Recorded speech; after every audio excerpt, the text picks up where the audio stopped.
Big Sills. And we are here at the most infamous day in pro football, and that is Cutdown Day. I've had the fortune of making it, and I've also had the fortune of kind of making it, and then the fortune of not making it. And these are the toughest days in organizations because you invest a lot in player development. Okay, you do. And you invest a lot in friendship. You invest a lot in culture. 90 guys creating a culture in your building is one of the most important things that you could possibly have. And today it gets fractured again. And look, it's about building the best team possible and getting the best 53 and then the best 12 practice squad guys. I get it. It's a business. I totally understand that. Okay. But it is one of the most difficult days. I'll give you some stories on my cuts and what it was like here in a second here. But I do want to throw this out at you. We'll keep you abreast of what's going on. Trey Sermon, obviously, as the guys were saying, has been released. I didn't think that he would make the ball club. Aaron Sipos. These are the notable names, really, that have been let loose from the football team. Now they'll be out in the market looking for a punter. Matt Ariz's name, obviously, we're going to hit on that here in a second. I would say this, 4 o'clock, I think it is Eastern time, is when it has to be turned into the league offices, your 53-man roster. I would say this, okay? The Eagles have done a great job this offseason. They've done a great job. Kudos to you guys. You really did a great job, okay? I mean, you see a lot of teams fumbling the ball here as we're getting ready for the start of the season next week. And you sit there and you go like this. I mean, just take some cues from what's going on in Philadelphia and how they're handling themselves, how they have handled themselves. I'll tell you what, man, I think they're prepared. I can't wait to see it. I don't know what to expect from it. We're going to have, hey, by the way, today is Dallas and Philadelphia Day. We are doing a lot of Cowboys and Eagles today. And we're going to ping pong it back and forth. It's Eagles and Cowboys today. Before I do that, I would like to say this to you about your backup position with the Philadelphia Eagles. You think Marcus Mariota has embraced being a backup? You think he's embraced the role while he's struggling? I think that's what the Eagles see in this. He's coming to terms with being a backup. He probably looks around the league and looks at Arizona and goes, I could start there. He probably looks in Carolina, even though they got a first-round pick, hey, I could have battled there a little bit. I don't personally think that he's come to grips with the fact that he's a backup. And that's a big deal. Especially when you've been a frontline guy your entire career, or at least trying to be a frontline guy. Okay? I don't know if he's embraced that role. And I think that's what the Eagles are walking and working through here. There's not a better option out there. There is not a better option for a backup quarterback than Marcus Mariota. I wouldn't want to have any other backup quarterback other than Marcus Mariota backing up Jalen Hurts. Okay, there's not a better guy.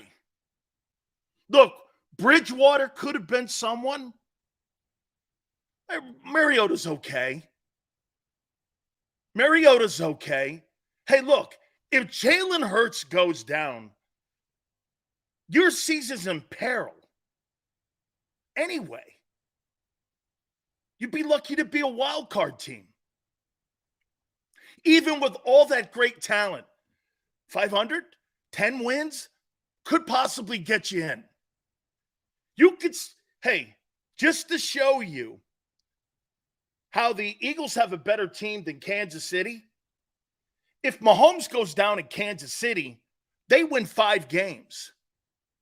If Jalen Hurts goes down, they could win 9 games. because they've got a ton of talent around everybody. That is not just driven by Hurts. Kansas City, Buffalo, those two teams are driven by the quarterbacks.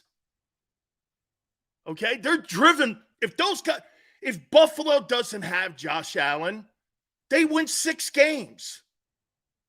6 if they're lucky. 6 if they're lucky. All right.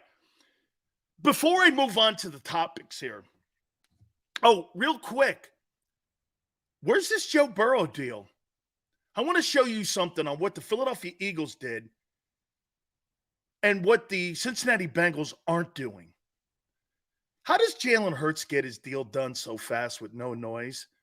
And Cincinnati's really going to go into the start of the season not having put a contract together for Joe Burrow? Man, the more and more that thing goes on like that, the more and more there's not a chance in hell I think Joe Burrow retires as Cincinnati Bengal. I mean, what is that about? You haven't brought up or you haven't signed that guy to a contract yet?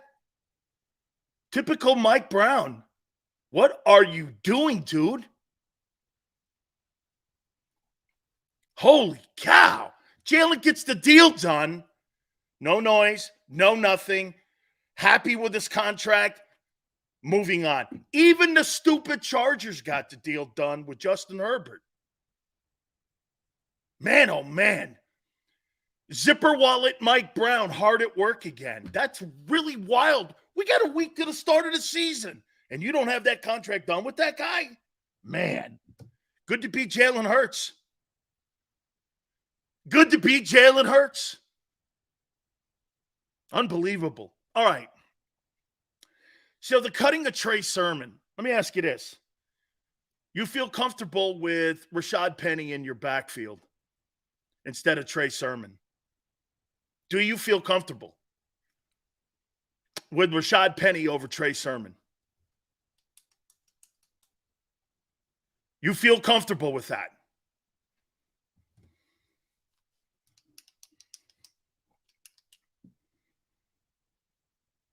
Joey says yes. B-Walk says no. Happy. More than comfortable. Okay. Here's the guy you're keeping on your team. Rushing attempts, first year, 85. Second year, 65. Third year, 2020, 11. 2021, 119. 2022, 57. In 5 years, he's carried the ball 337 times. Derrick Henry's done that in 1 year. He averages 67 carries a year. I'll ask you again, do you really feel comfortable with Rashad Penny? And no disrespect, Tone. I heard the guy that was on prior to me coming on the air, and he really likes Rashad Penny. You like the 67 carries a year at 5 years is what he's averaged per year? You really like that? And you think you're comfortable with that running back in your backfield? He's averaged 67 carries over 5 years per year. 67 carries is like 3 games. First 3 years in the league, he hasn't started it down. The last 2, he started 11.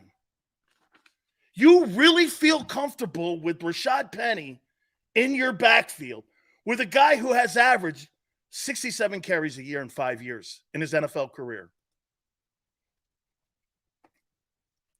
I'm not sold on Penny in the slightest. He has to, dude, I mean, it's health, not talent. Forte. That's part of roster building, though. Sometimes you have to take the more reliable guy over the more talented guy.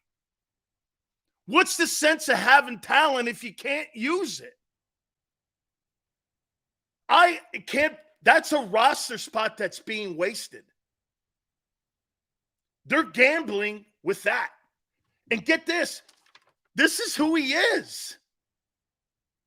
That's a gamble roster spot. Trey Sermon this is a great example of how you build a roster.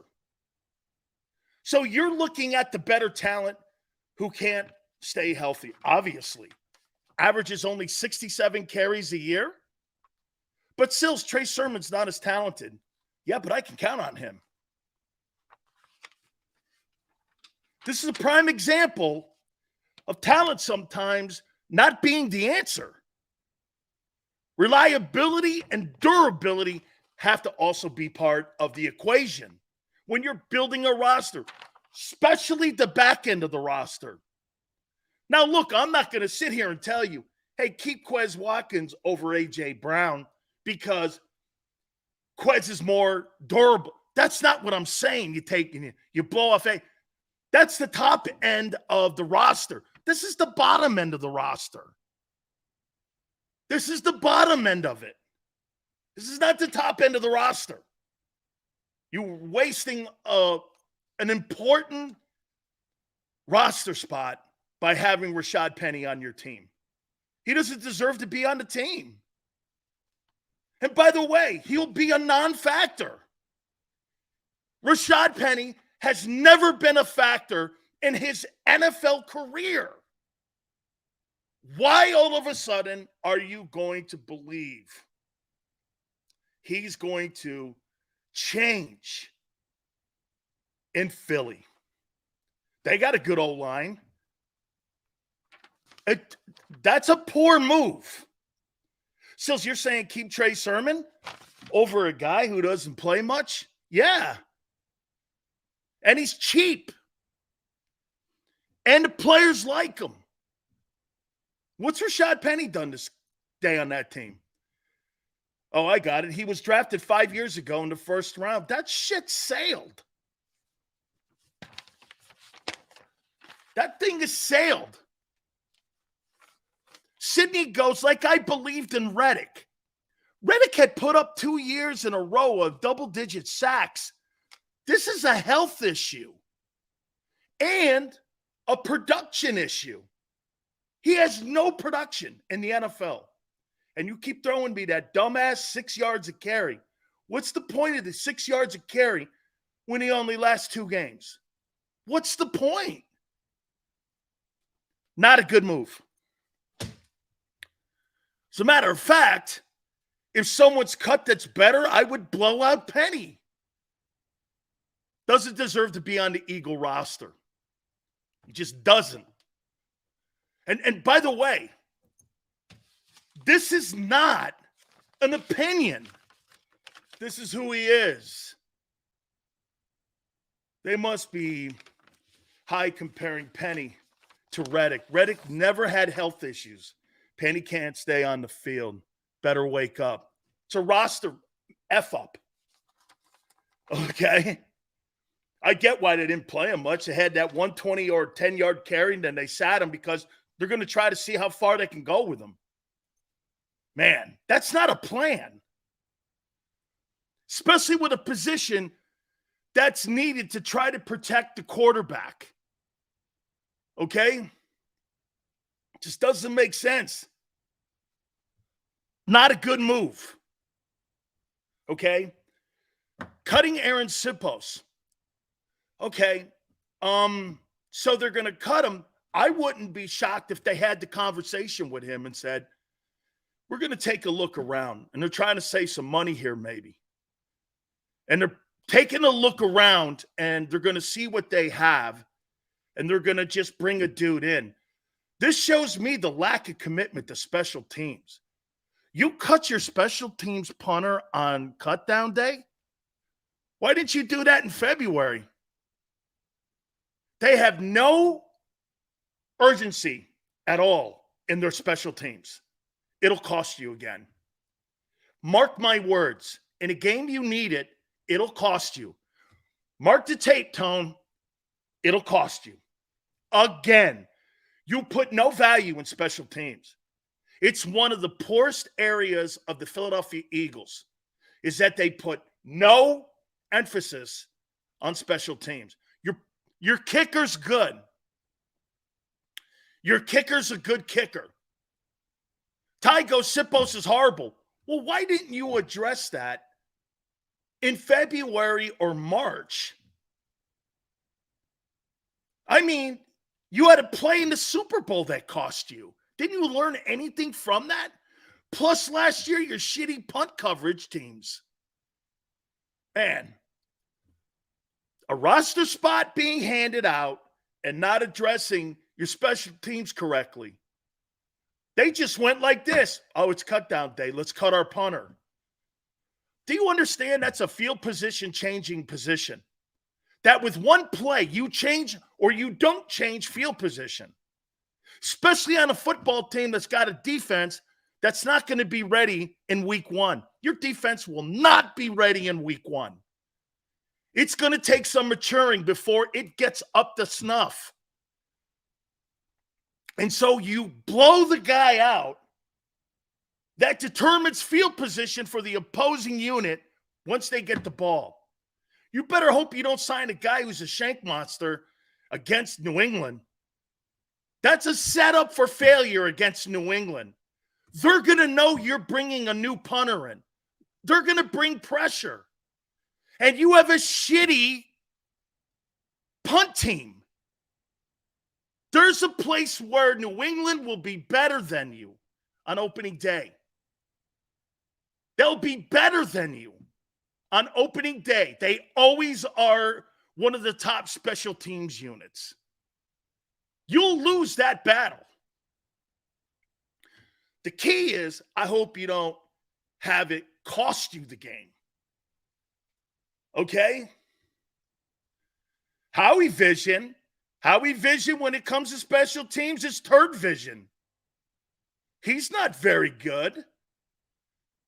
They haven't addressed a shitty punt team, kickoff coverage team, kickoff receiving team in 2 years. That's because they don't spend money on, you know why you spend money on the linebacker positions and safety positions? I'm not talking about spending a boatload of money. But you know why? Because most of your guys go on special teams from those units. You don't put a 295 or 300-pound D lineman on your kickoff team. You put linebackers and safeties and corners there. O'Neal was cut by Green Bay, 46% inside the 20. Way better than Sippos. Bear. That's what they're doing now. They're looking for a dude that was fired. They're going to go try to find a dude that was fired. Okay? Hey, so you're going to have a fired punter kicking for you. Okay? It's another gamble. Okay? That's another gamble. The Matarizza stuff. Hey, look, Matarizza, someone said he has a civil lawsuit against him. Yeah, and guess what? He's suing her, too. And do you know how much she's suing civilly for? Tone, everyone, do you guys know how much they're suing Matarizza for? Civilly? 50 grand. 50 grand. This ain't some $5 million civil lawsuit. This is over court cost. So when someone goes like this, well, there's a civil suit pending against them. Well, if you do a little bit more work, it's 50 grand. Did they cut Morrow? Most of you guys were trying to tell me how great Morrow was. He was terrible. The only reason that he was on that team was because he was a veteran guy and he had 100 tackles on the worst tackling team and the worst run defensive football team in the NFL last year. He's not a good player. He's not a good player. Nicholas Morrow's been cut. So that means Ellis is playing and making the team. It's Ellis and Zach Cunningham on that Sam side. Okay? No, on the Will side. And the Mike is going to be Nakobe. Whew. Good luck. Can't wait to see this. Holy cow. Okay. Hey, by the way, I'll say this to you about Zach Cunningham. I said it yesterday and I'll say it again. I didn't know what Kaiser White would do. And Kaiser went on to have a really good year. So I think Cunningham's actually looked pretty good. I think he's looked good. I was like this. He runs to the ball. Well, he does a really great job in run fits. I mean, he gets up in there, takes on them guards, he gets off them. He's a good player. Has to be injuries and why Tennessee dumped him. Has to be. Because he's a good football player. Okay? This man Sills drives me nuts what did I say that's not true? What have I said so far that's not true? You guys want me to paint a different picture for Penny for you so you make you feel yourself better? Is that what you want? I just told you who that kid was. I told you that your special teams blows. And now you're going to go hire a fired punter. What's wrong with what I said? Oh, wait, you don't like the delivery? That means you don't like direct people. That's okay, Micah.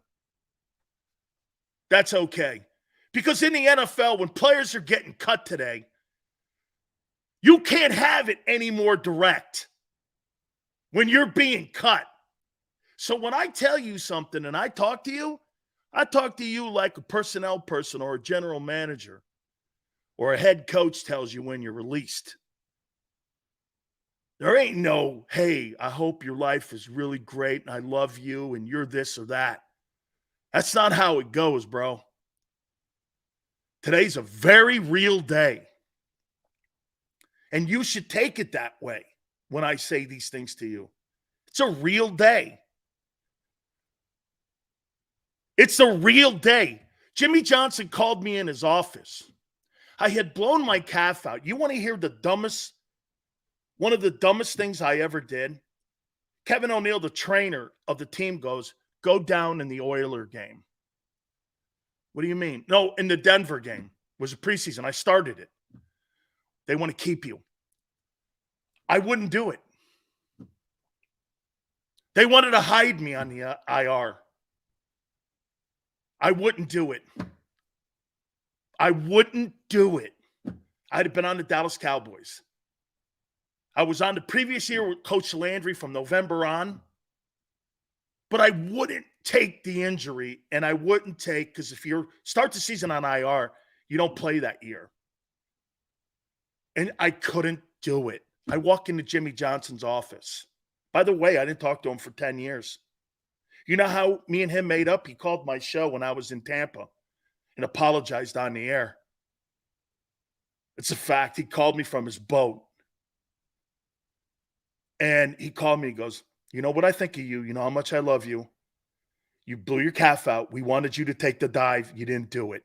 Here's $75,000. I went, you're cutting me. I can't believe this. He goes, I'm here to win. And right now, your calf, and you can't win. I walked out the damn door. I saw Butch Davis 2 days later. Me and my girlfriend, now my wife. She looks me in the face. That's Butch. Butch goes, your big mouth got you off this team, and your shit decision not to go down cost you. This is on you, not us. My friends to this day, you see Dave and you know Butch and Jimmy comes on all the time. They gave me an opportunity. I flubbed that up. Okay? When I got cut by the Lions, Ron Hughes, Kevin Colbert, Lamar Leachman all said, we want you. Please go in and talk to Wayne.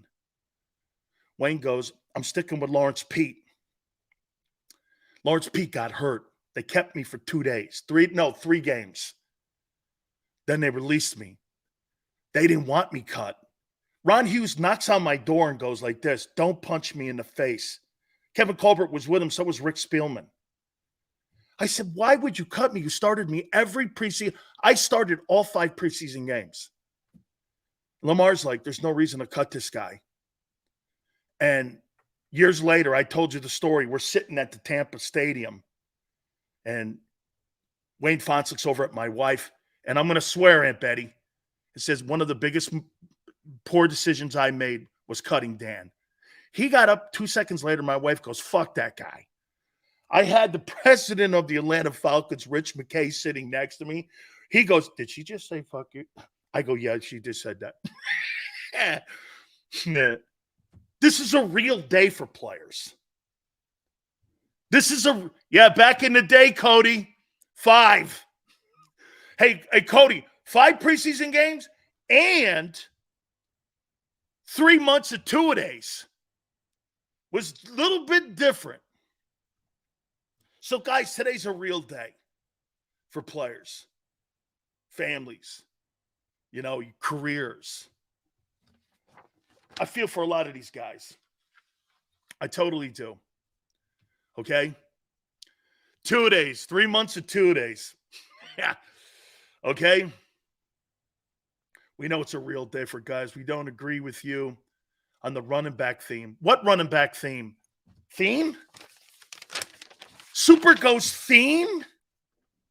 He's averaged 67 carries over his 5-year career. What theme is that? That he never finishes a season and that he's hurt? That's not a theme. That's who he is.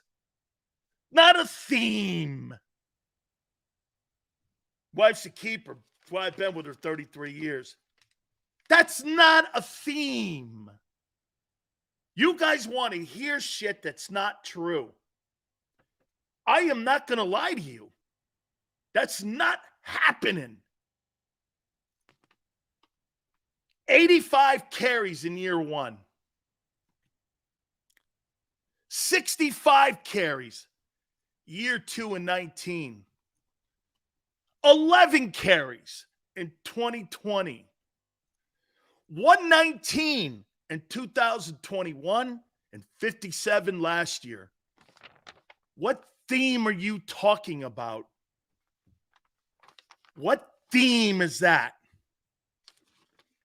It's not a theme. It's a thing.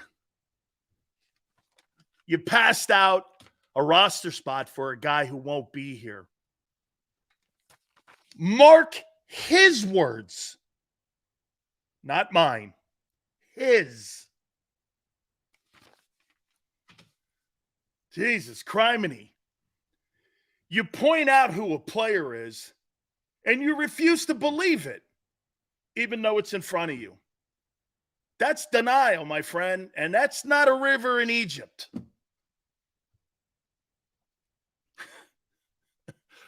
Oh, man. I think you need a back. And I think if there's a decent one that's blown out today, I think you should do the same thing that you're going to do with your punter. Go hire a guy that just was fired. Think about how many guys that you're looking at right now who were fired. Okay? That he's going to bring onto that roster. I wouldn't doubt it if we see a safety land.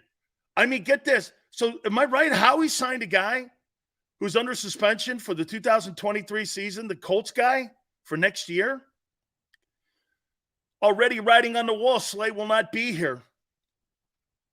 Already. This is the last year of Darius Slay as a member of the Philadelphia Eagles. You can mark the tape on that one as well. Now, I'll say this to you. And I will do this with Howie, and I'll give him credit.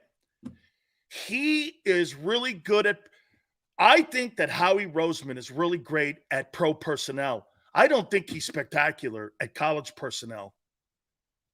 I think he's really great at pro personnel. I do. He's a pro personnel guy. I think he's had more success since I've watched him at pro personnel decisions. Trading for AJ, getting Reddick, getting Gardner Johnson. These other guys, like his draft choices the last 2 years, we'll see.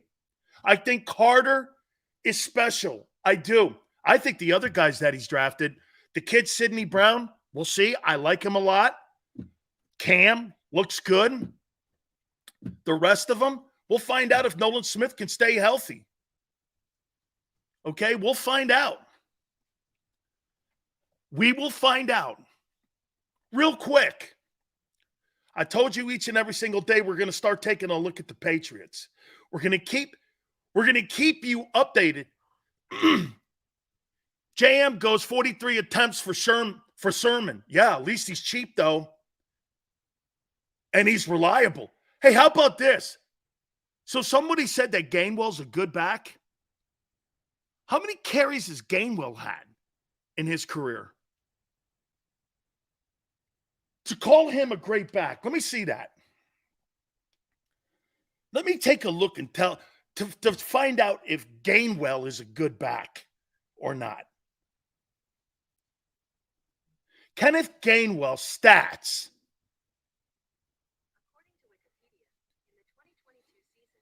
Let's take a look at his carries in his career, brief career. 68 and 53. You want to hear something crazy? This guy's got more carries in the last 2 years than what? That's 276. No. Gainwell has 120 carries. And I'm hearing people on our network tell me that Kenneth Gainwell's a good back. How could you tell if this guy's a good back with 120 carries? Jesus criminy, man. A lot of wishful thinking. Ton of wishful thinking. I want to throw this at you here about the New England Patriots for week 1. Do people think that the New England Patriots have talent on that team? How many people think the Patriots don't have talent and that this is going to be a walkthrough? Week 1 of the NFL. 33-17, Maniac says.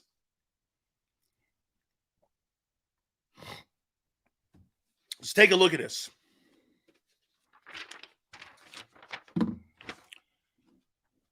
Mac Jones a year ago. Year before that, he was a Pro Bowler like your guy Jalen Hurts.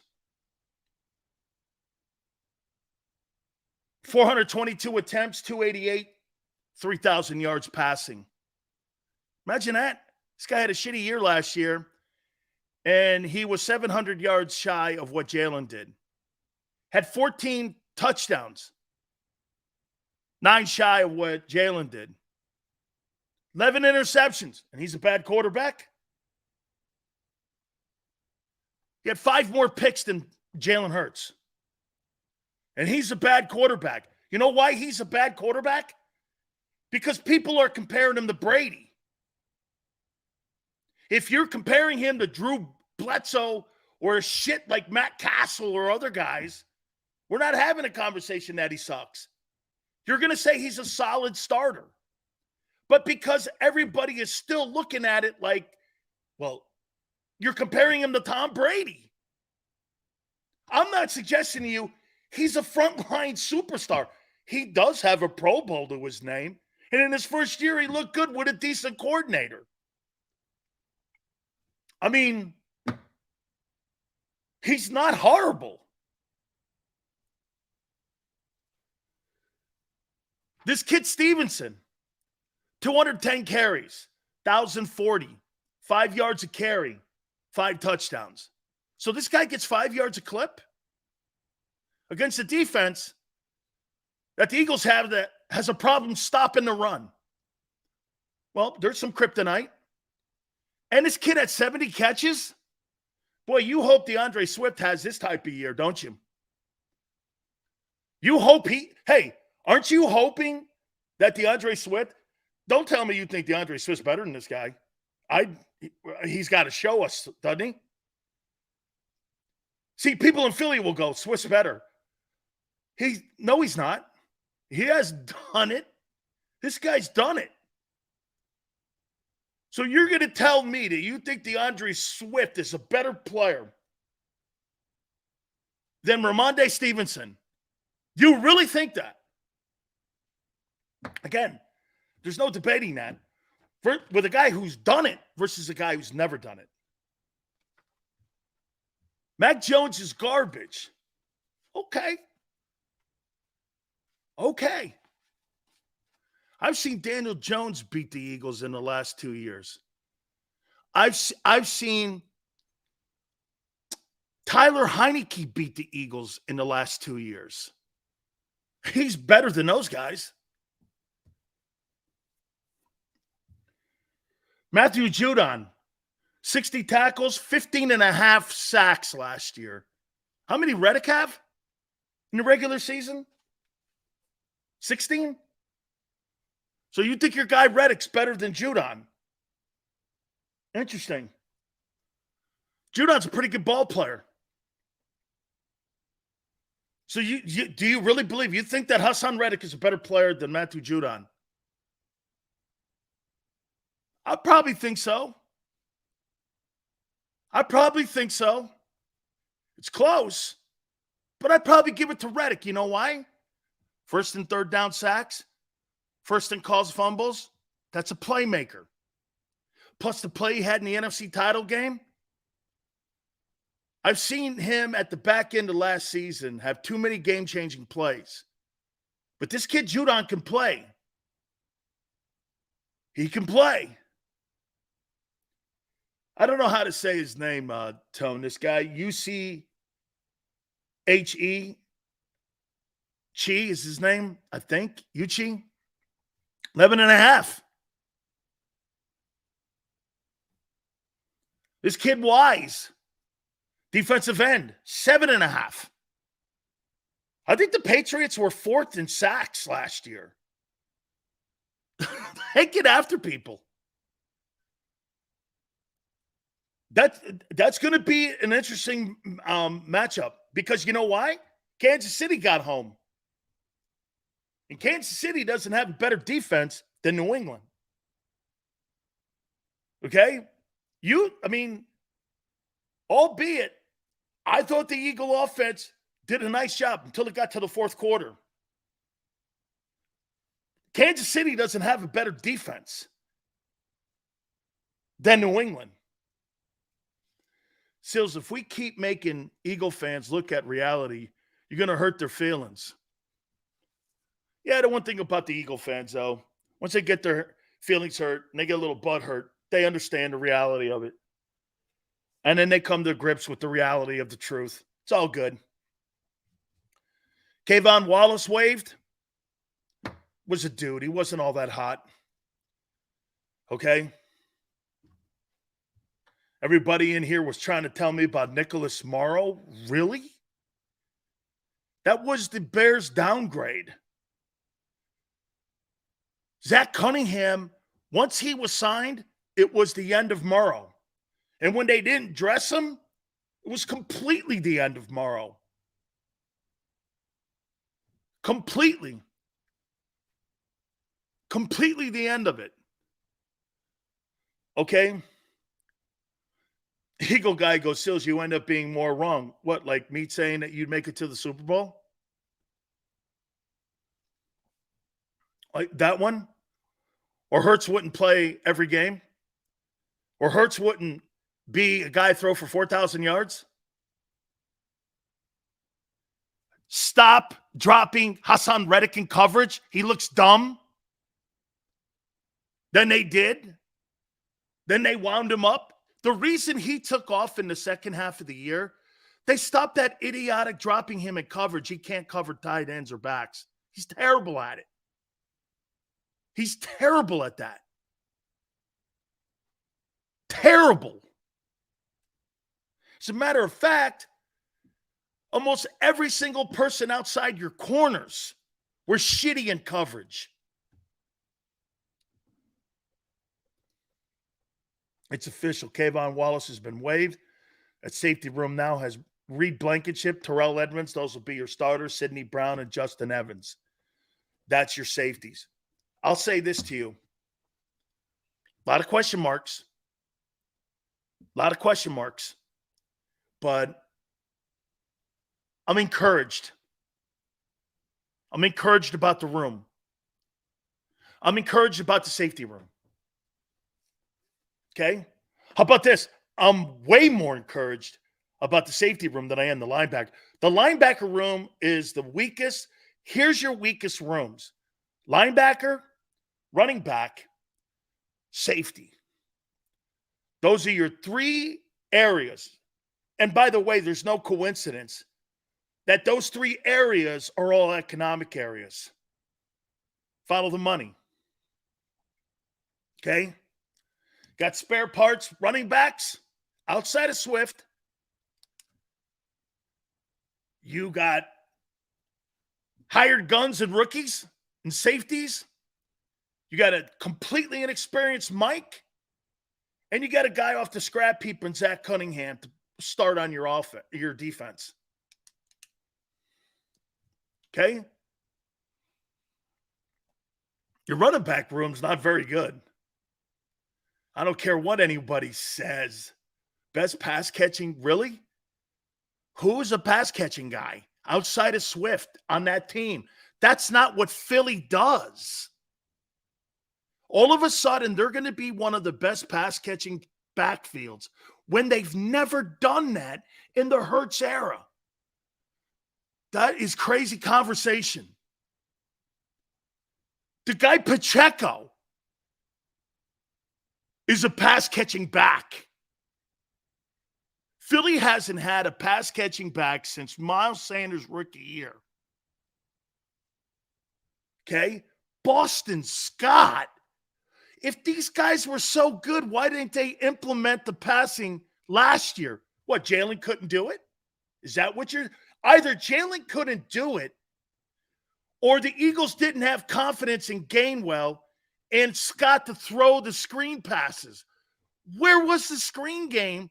If these guys are so good in 2023, where was it in 22? You might have even helped out your wide receivers a lot more if you didn't throw the ball 67% of the time to three dudes. Why didn't you do it a year ago? Is it Hurts couldn't do it? Okay. I buy into that Jalen couldn't do that. Hard to run an RPO and a screen game at the same time. That's not what you do. Okay? Now, do I think Jalen is implementing the screen? I do think they've worked that in there. Remember I said yesterday, I think they're redefining the role. That's why a guy like Sanders doesn't fit. And Swift is a better back. I completely agree with that. Okay? I completely agree with that. They're redefining it to open up the passing routes. By the way, if Swift catches 40 or 50 footballs, what a grand slam that is for Jalen. What a grand slam that is for the. If that kid catches 45 footballs, I'm talking Swift, Devontae Smith might have 117 catches. You had no screen game. You had no screen game. Now, get this, Jalen's 450 passes. Now you're talking about 550 passes. Now you're upping those numbers. Now you're upping the offense a little more. You're elevating the offense. It's still archaic when it comes to passing. And you go, well, we had two 1,000-yard receivers. Yeah, you had two 1,000-yard receivers. You know, actually, it's the first time I've ever seen two 1,000-yard receivers, and the quarterback couldn't throw for 3,800 yards. I mean, like, I've never seen that. I've never seen that. Okay? Now, you have productive yards, and then you have non-productive yards. You can go to Minnesota to look at non-productive yards. So, look, Swift is going to bring more to the offense. I completely agree with that. But when you're talking to me about, like, how about this? So Rashad Penny, one last thing on Penny. You can't even play Penny on special teams because you're afraid he's going to get hurt. He'd be a gold mine on special teams, but you can't play him there because he gets banged up. So you're not going to use a guy in special teams who's a third-team back because you're afraid he's going to get hurt, and you may need him in your offense, so you're going to put lesser players on your special teams. New England wins that. You go into the New England game with lesser of a team because of the decisions of the Eagles and special teams. There's three facets of a football team: offense, defense, special teams. And New England won one of them already. New England's defense might be right there with you. So your offense is going to have to carry the mail on week one. All right. I want to ask you something here.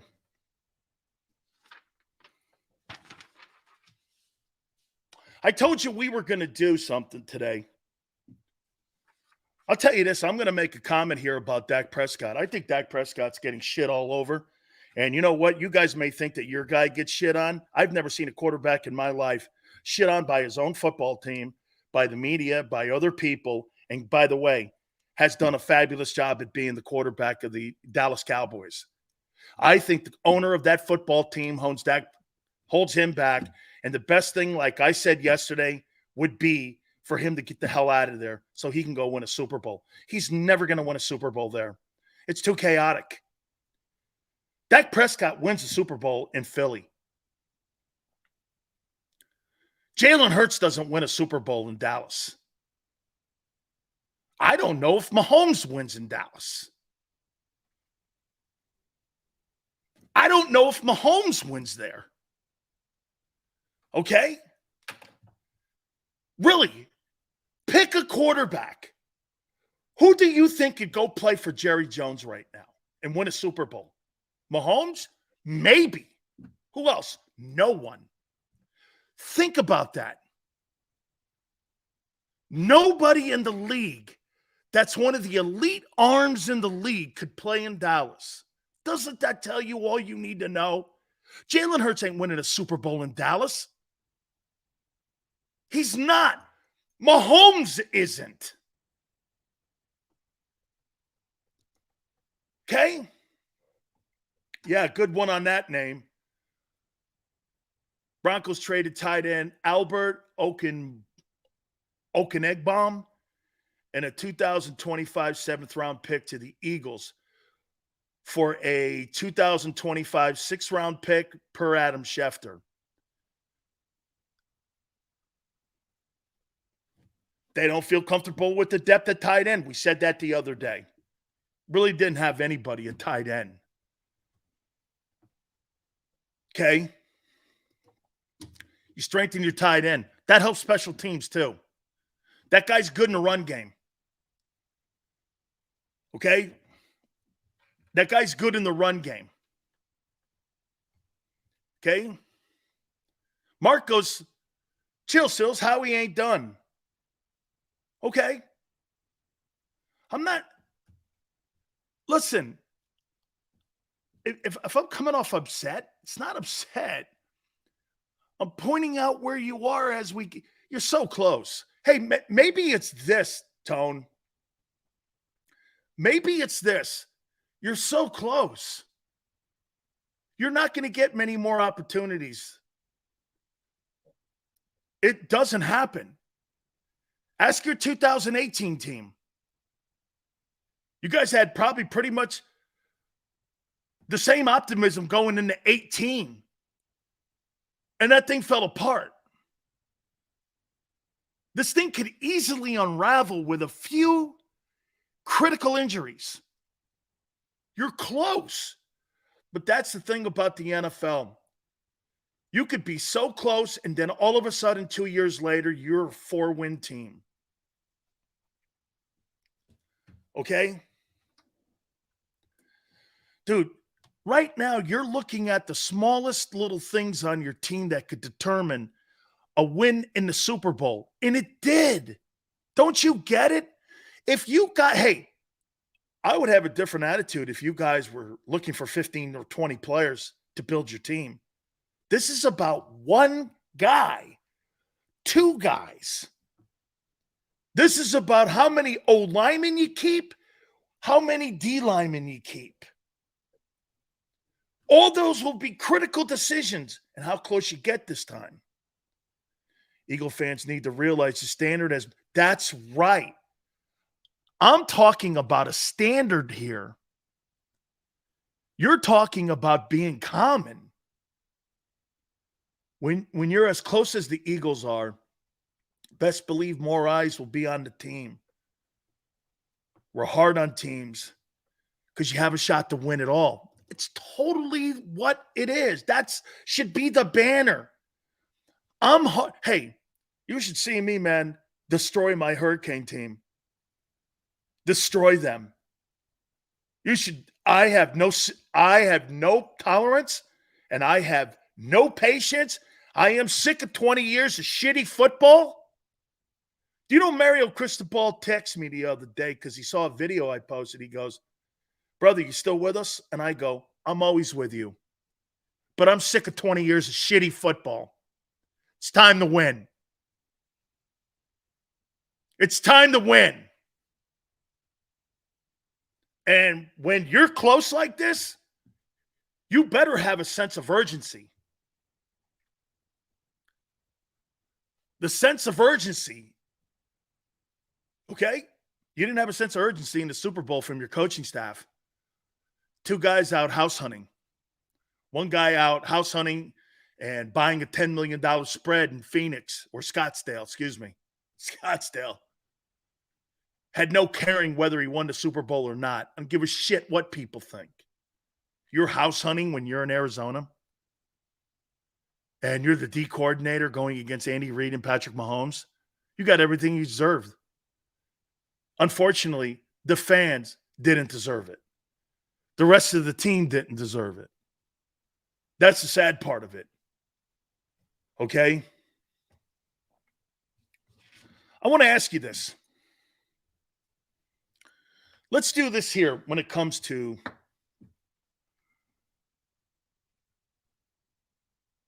maybe I should wait because this is going to be a big conversation here. This is going to be a big conversation. So I want more time when it comes to the conversation on this one because I want to show you how obnoxious everyone's being on Prescott.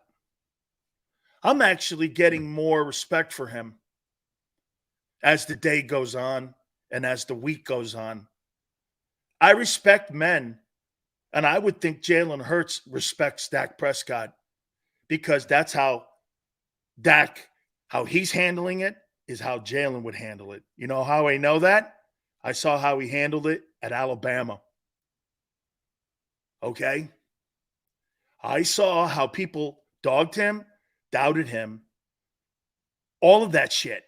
And he handled himself with respect. You know, when you handle yourself when you're younger like that, and then you handle yourself when you're older like that, that's an innate character thing you have in you. That's something that you can't evaluate on draft day. I think Dak has that same thing. Some of you Eagle fans don't want to hear this. Dak's a quality guy. Dak keeps that thing afloat. He wins in spite of that owner who thinks he's Al Davis. Al Davis won Super Bowls. Al Davis was actually a coach. Al Davis was actually the AFL Coach of the Year. I mean, all of those things. He was actually a position coach in San Diego with the Chargers. That's why Lance Allworth had him induct him into the Hall of Fame. Okay?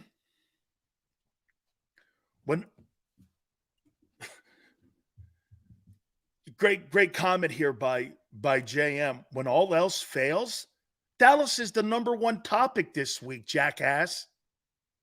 And you can't beat them. What are you talking about? Did I miss something with Prescott over the last couple days? So wait a minute. You're trying to tell me your biggest rival in the division that people are taking a piss all over is not a story? And on cutdown day. How about this, JM? Why don't you send over Tone the topics you like to talk about? I'm sure it's got a lot to do with taking a knee and sitting there getting the Howie Roseman knee pads out and walking around the NovaCare Center with my mouth open. I'm probably sure we're there, aren't we? Easy. Sit back, kid. I'll take care of it. Okay? JM, see? You get me going. Hey, JM got my tie. I think JM does that. Just, hey, Tone, I think JM does that just to get my Italian up. It's okay. Jeez, hey, you know what, too, man? I even thought I'd come out and have the Jerome Brown lid on. That didn't do shit. Forget it. I'm never doing that again. That's it. I thought I was being nice. I broke out the Jerome Brown lid. Doesn't matter, right? It absolutely doesn't matter. All right, hey, you know what? I think I will start this.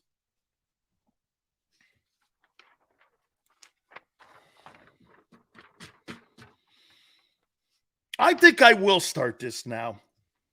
This will be a good teaser. Okay? How many people believe, or wait a minute, who do you think has a better season this year? Prescott or Hurts?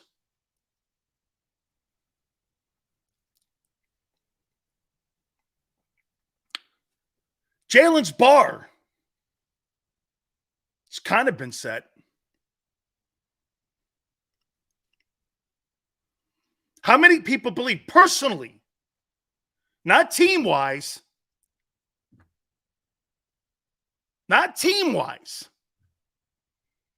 who will have a better season? Jalen Hurts or Dak Prescott?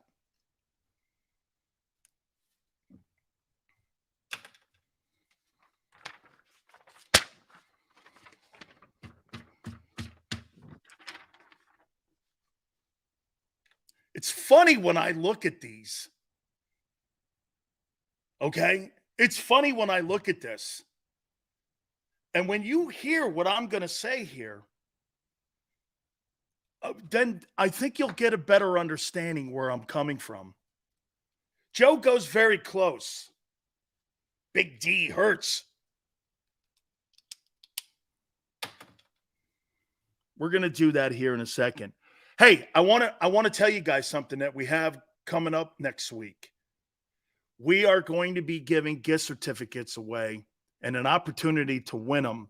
And we're going to tell you more details about it next week with Hooters.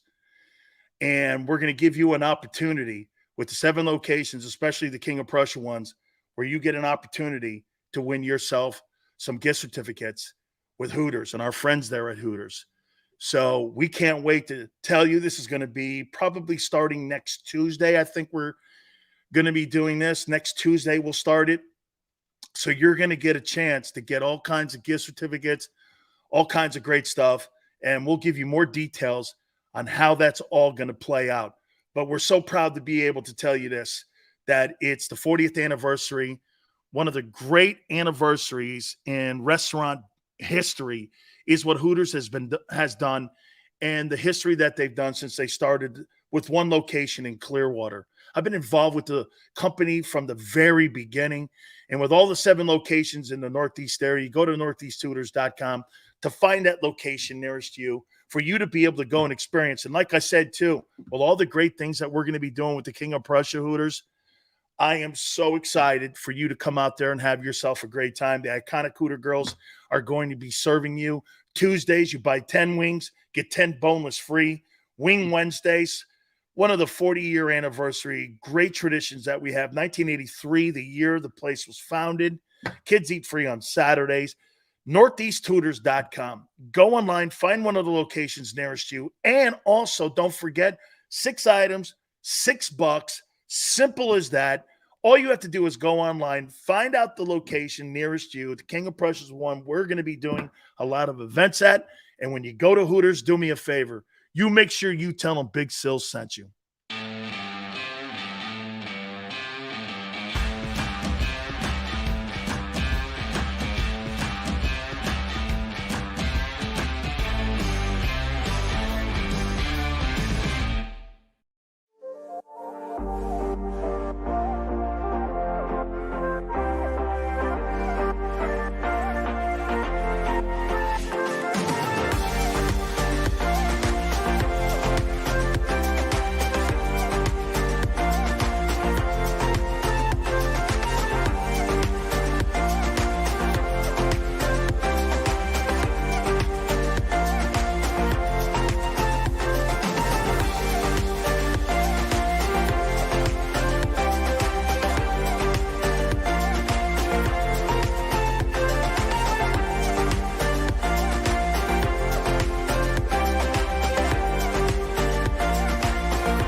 Go passionately.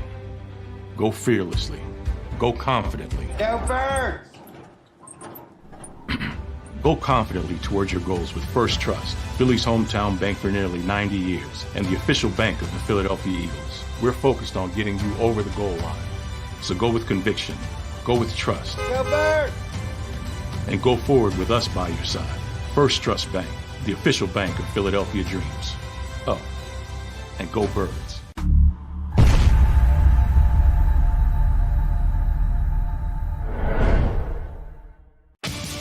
The greatest fans on earth. It's a bold statement, but would you expect anything less from Philadelphia? 58 years of heartache creates a toughness, a grit, a resolve not found in most. Sure, our prayers were answered, but now that we've had a taste, we're looking for more. Pondley Hockey, official partner of the Philadelphia Eagles. All right, did you know I was the Mommy Slam Dunk champion? Really? Yes, really, don't sound so surprised. Let's see it. Oh, you're ready. All right, here we go. Let's hear the crowd. So go to right, I go to left. Fake a mom. Mama, go up, up, up. She did it. Again? You can't avoid gravity, but United Healthcare can help you avoid financial surprises by helping you compare costs and doctor quality ratings. United Healthcare. Uh-huh. EAGLES, Eagles.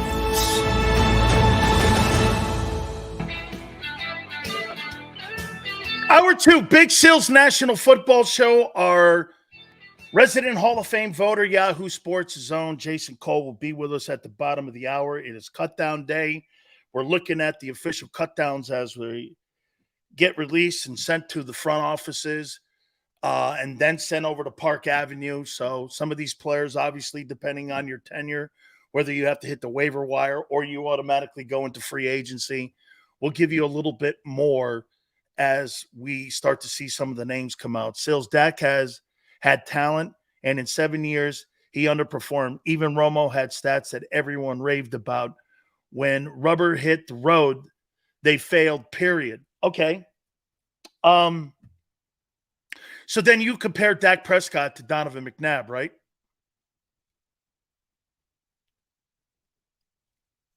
Is that how you're saying it, right? I'm going to get to that here in a minute. And personally, I would say this to you. I think it's the owner. Because he's the one common denominator in the last 30 years.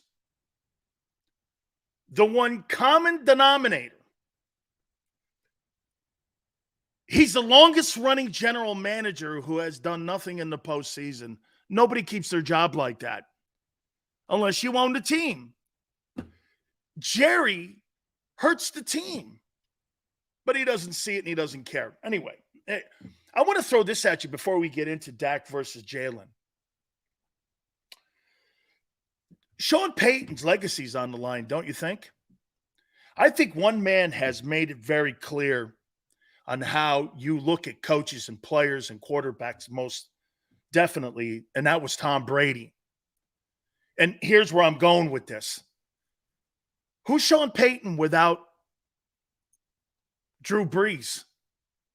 I saw what Tom Brady was without Bill Belichick.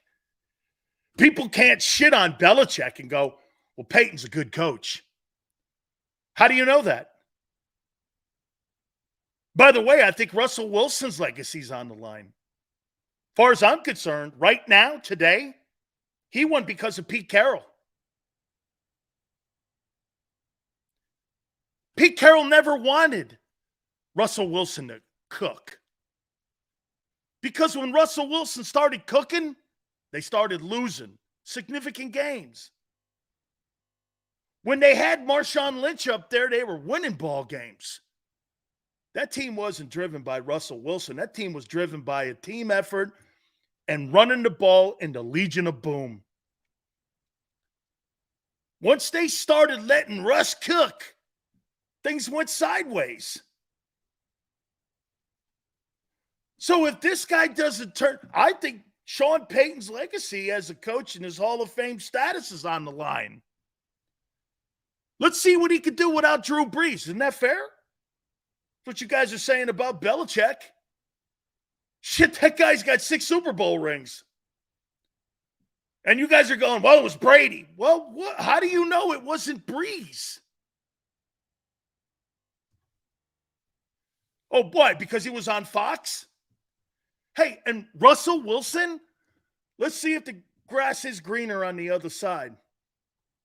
Those two guys got a lot riding on this year. Both them guys. You have surrendered draft choices, capital, and salary.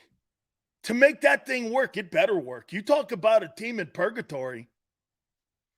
You know, one thing Belichick was talking about the other day, hey, man, when you're the Cowboys, you're the Saints, you're the Bucks, you're the Rams, and you keep pushing them chips closer to the edge of the table, eventually, guess what happens? Bills are due. And you got to take a couple of years of shitty football.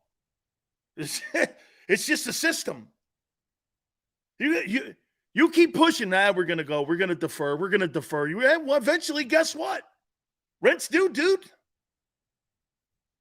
It's due. That's exactly what happened here, especially with those franchises. Now, the Rams and the Bucks ended up winning Super Bowls because of it. Okay? Got to be kidding me, man. All right. Real quick also, what I don't get, before I get into Dak versus Jalen, what I don't get is the Kansas City Chiefs have saved so much money on running backs, and they don't pay running backs or wide receivers. Why can't you pay Chris Jones again? Because why? You're cheap? Hey, Chiefs Kingdom, why are you messing around with a player that's instrumental in you potentially getting back to an AFC title? Why are you doing that? Look at how cheap the Chiefs are. The Kansas City Chiefs spend no money on, I think it's less than $3 million total for the entire room. They spend no money on wideouts. Shit, the Eagles got a first-round pick and $25 million in the other guy. Think about that. You got a first-round pick and $25 million in your wideouts. They ain't got any of that. You got $7 million in your running back room that's spare parts to boot. They have 3.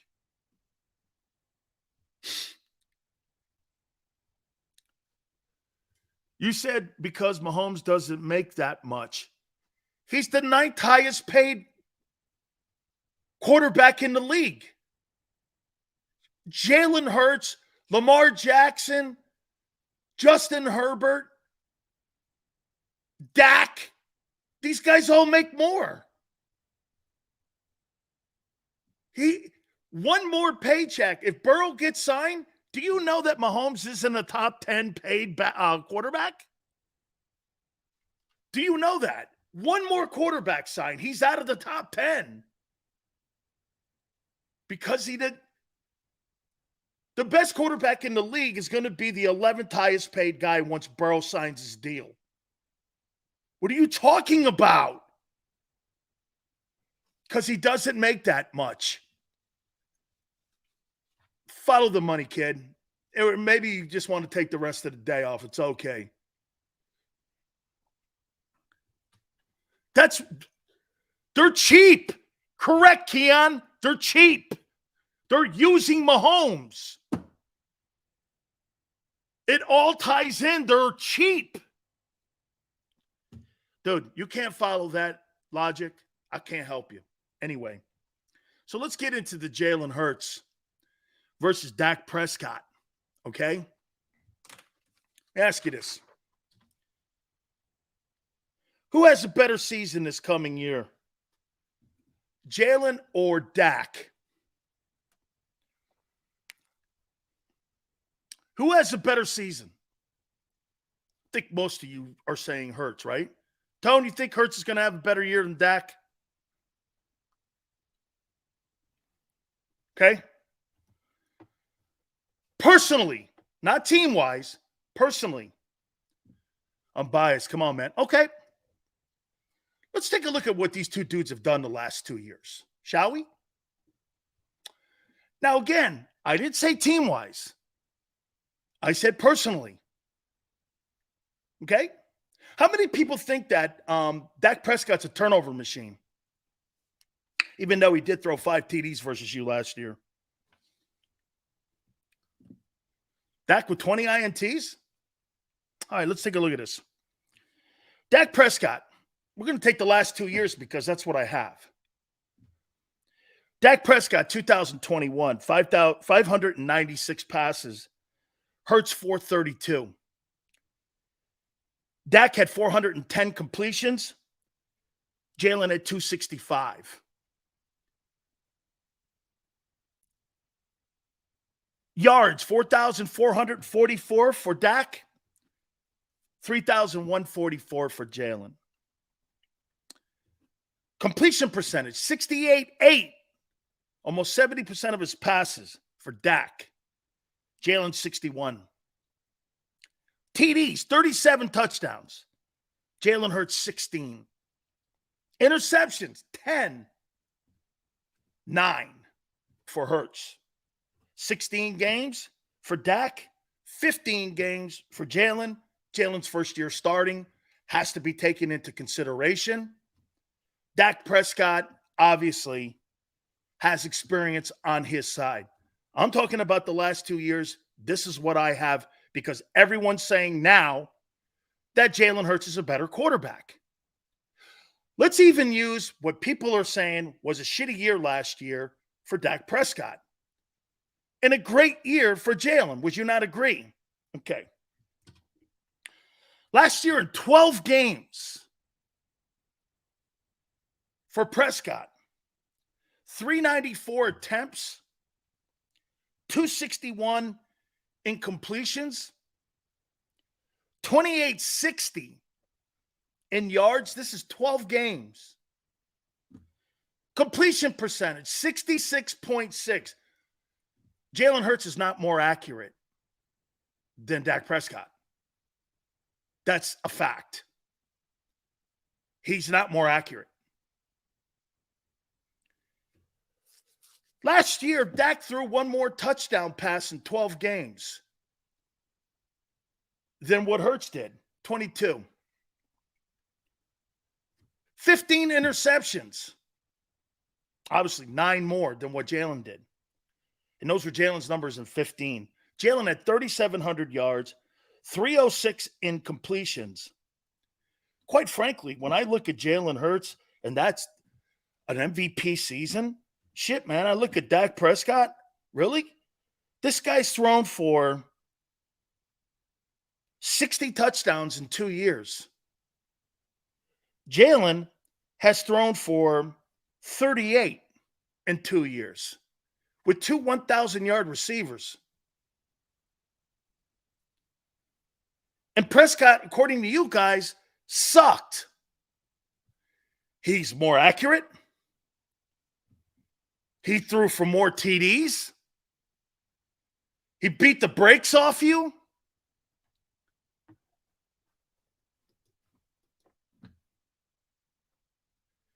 Dak isn't dual threat.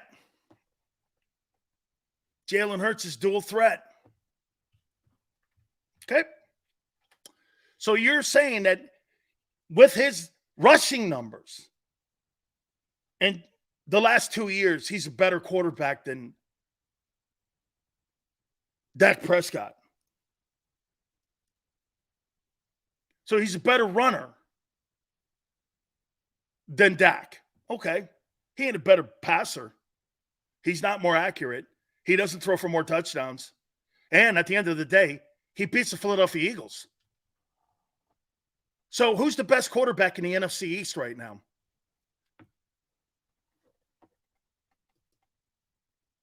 Can't keep skimming off his production by eliminating the rushing. Okay, so he's a better runner. Not skimming.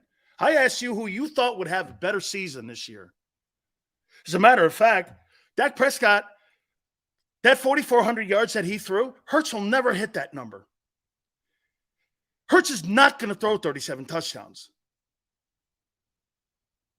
He won't.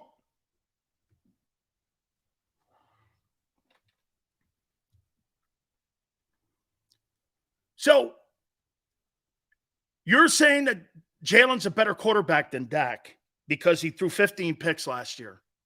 Is that correct? Because every other statistic pretty much, when it comes to like throwing the ball, what's the point of having two 1,000-yard receivers if your quarterback can't throw the ball 700 times? What's the point of it? I mean, are you trying not to be more of a passing offense? That's why the running back position is being redefined in Philly.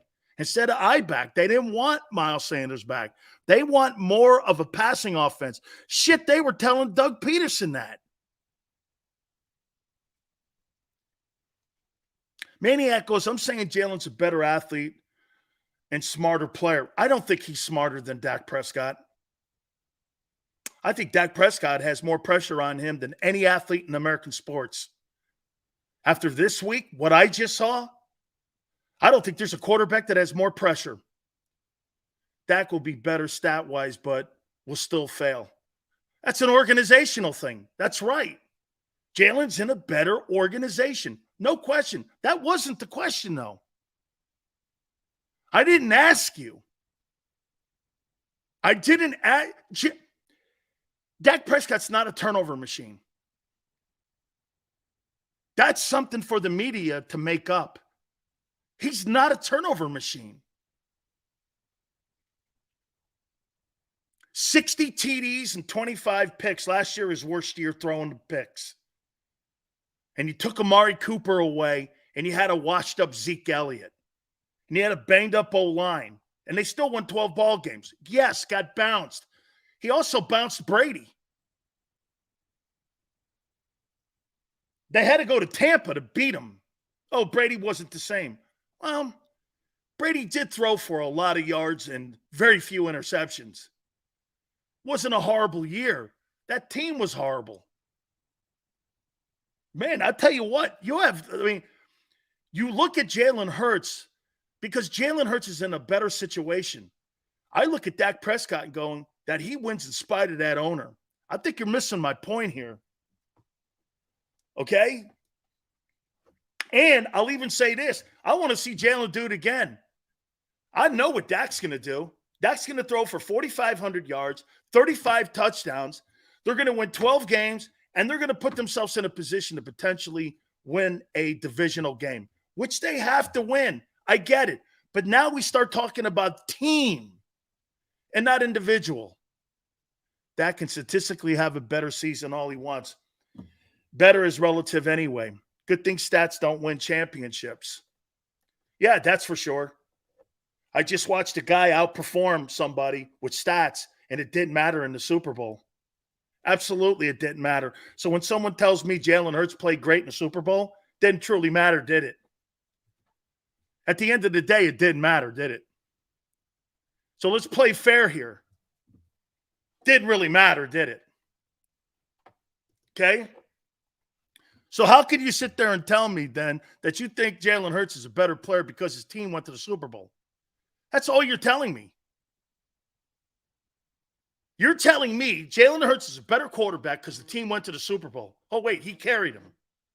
And Dak losing the playoff games is his fault. Interesting. Interesting takes. I'll tell you this, man.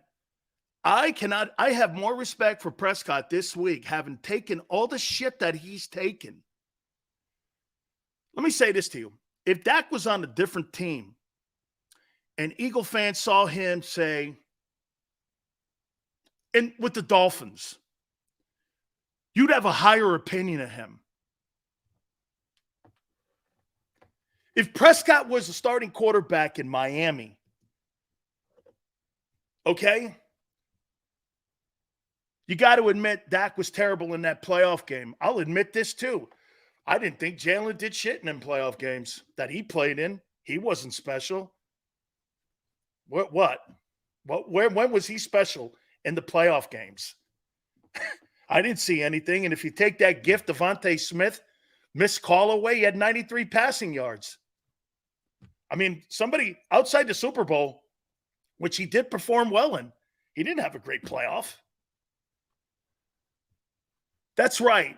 That's more my point, Tone.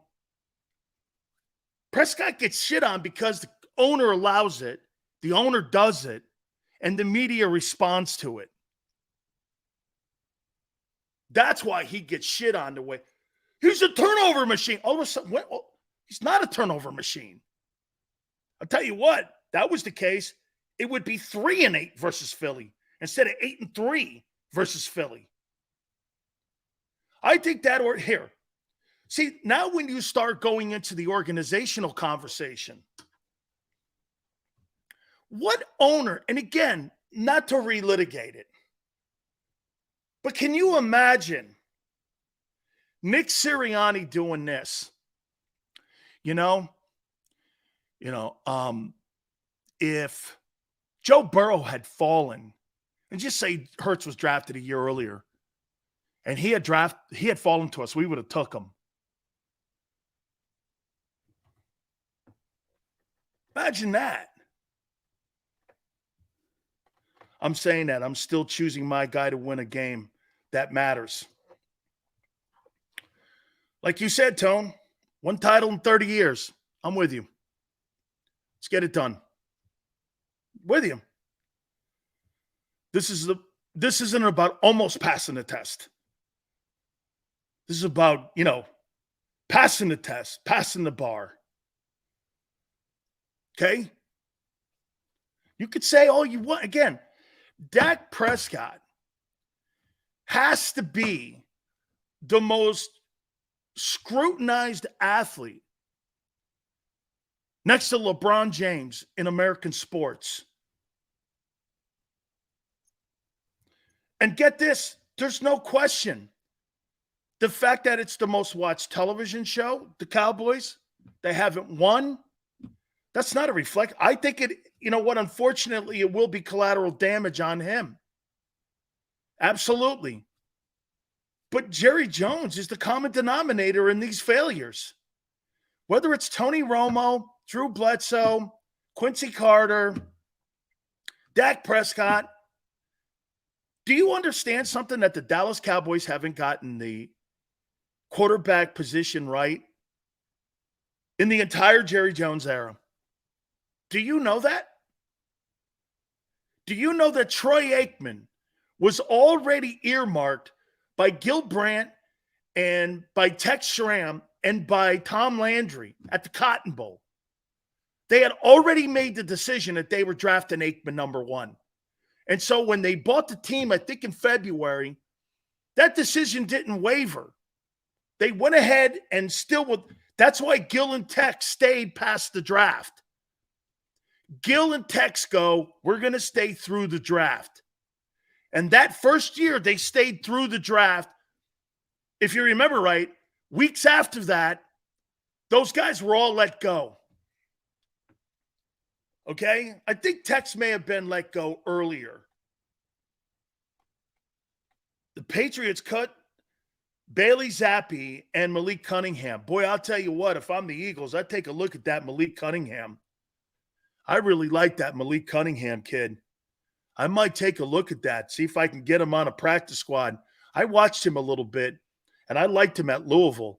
I think he's good, man. Dak, okay, so I love it when people that are Eagle fans go, Dak is ass, and yet he kicks the living shit out of you every time he tees it up against you. How do you say that? That guy's got a pink slip on you, guys. He's got ownership papers. When he retires, he'll have a winning record versus the Eagles. That'll be a fact. He's owned the NFC East. Jalen's better. Well, I hope he beats him. You're going to have to be, if you want to win the Super Bowl this year, it's not Kansas City and Arrowhead. It's Dallas and Arlington. That's the freaking game. no matter what all you guys say, and no matter what your idiotic comments are, what is the common trend every year in Philly? If you can't beat Dallas, you ain't winning shit. And you got to split, which is the common theme between those two organizations since 2000. Nothing has changed actually since Vermeil. Dak beats backups?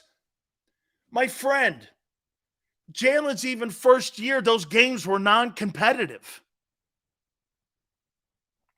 So does Hurts beat backups in Dallas. Louisville quarterbacks are coming alive. Lamar Jackson, Teddy Bridgewater, Malik Cunningham. I'll tell you what, that's a better crew than anything that I have at the University of Miami. And the majority of those guys are South Florida kids. That's why I'm pissed off at the program for letting those guys scoot out of town. How do you let those guys go to Louisville when they're South Florida kids? Dak and Jalen are both good, all respect. They both see the game differently. Which style do you prefer? That's a great question. That's a great question because the game's changing. That's a great question. What style of quarterback would you prefer to build your roster around? Prescott style or Hurts style? I think the game is trending, like Bruce Arians said a couple months ago, towards the Hurts style. You know why? Why is Hurts style becoming more trendy? Can you guys have an idea why? I always thought this about Steve Young and Joe Montana too when I was broadcasting in the Bay Area. And I'm going to tell you what my take was then, and it really hasn't deviated that much. By the way, my friend Jason Cole, a lot of NFL news today. It's cut down day. And Twist says hard to defend. It works, but not for a long period of time. Even Steve Young left the game. You know, everyone goes, Young played 17 years. Not really. He was a backup for 10 behind Montana. He played probably 9 years of really great, 10 years of really great football. Why do you think that style of play is more conducive to today? And I'm talking dual threat, like Tone said. Why do you think that's more conducive than, say, the drop back guy? Because think about what you have to do. If you're a running quarterback and you got a breakdown in your O-line and you got a running quarterback, he can hide all kinds of deficiencies in your O-line. And he could take off running. And if he's accurate, like Young, he's a complete weapon. You can lose a right guard. You can lose a left tackle. If your quarterback knows how to get the ball out and can run and can move and can get out in the perimeter, he hides deficiencies. A 7-step guy, let me tell you this. Ask Carson Wentz when he was in Philly. When you started getting offensive line guys hurt and wide receivers hurt and he was throwing the trash cans, down, down, down. You can't get out of the way. You can't cover holes. And because of today's salary cap and with the money and all the turnover, look at the turnover. What would you think the turnover was for the Eagles this year? What do you think the turnover was? Shit, man, 5 guys are off that defense. 50% of your defense is gone almost. 50% of last year's number 2 ranked defense. Oh, we're better. Really? Really? 50% of your defense is gone. Right? Hey, what middle linebacker, Kaiser, Javon Hargrave, Epps, Gardner Johnson. 5 of the 11, pretty much almost 50%. Oh, we're better. Okay. Yeah, okay. Sure. Yeah, okay. You're better. Yeah, we lost half the team, but we're better. Okay.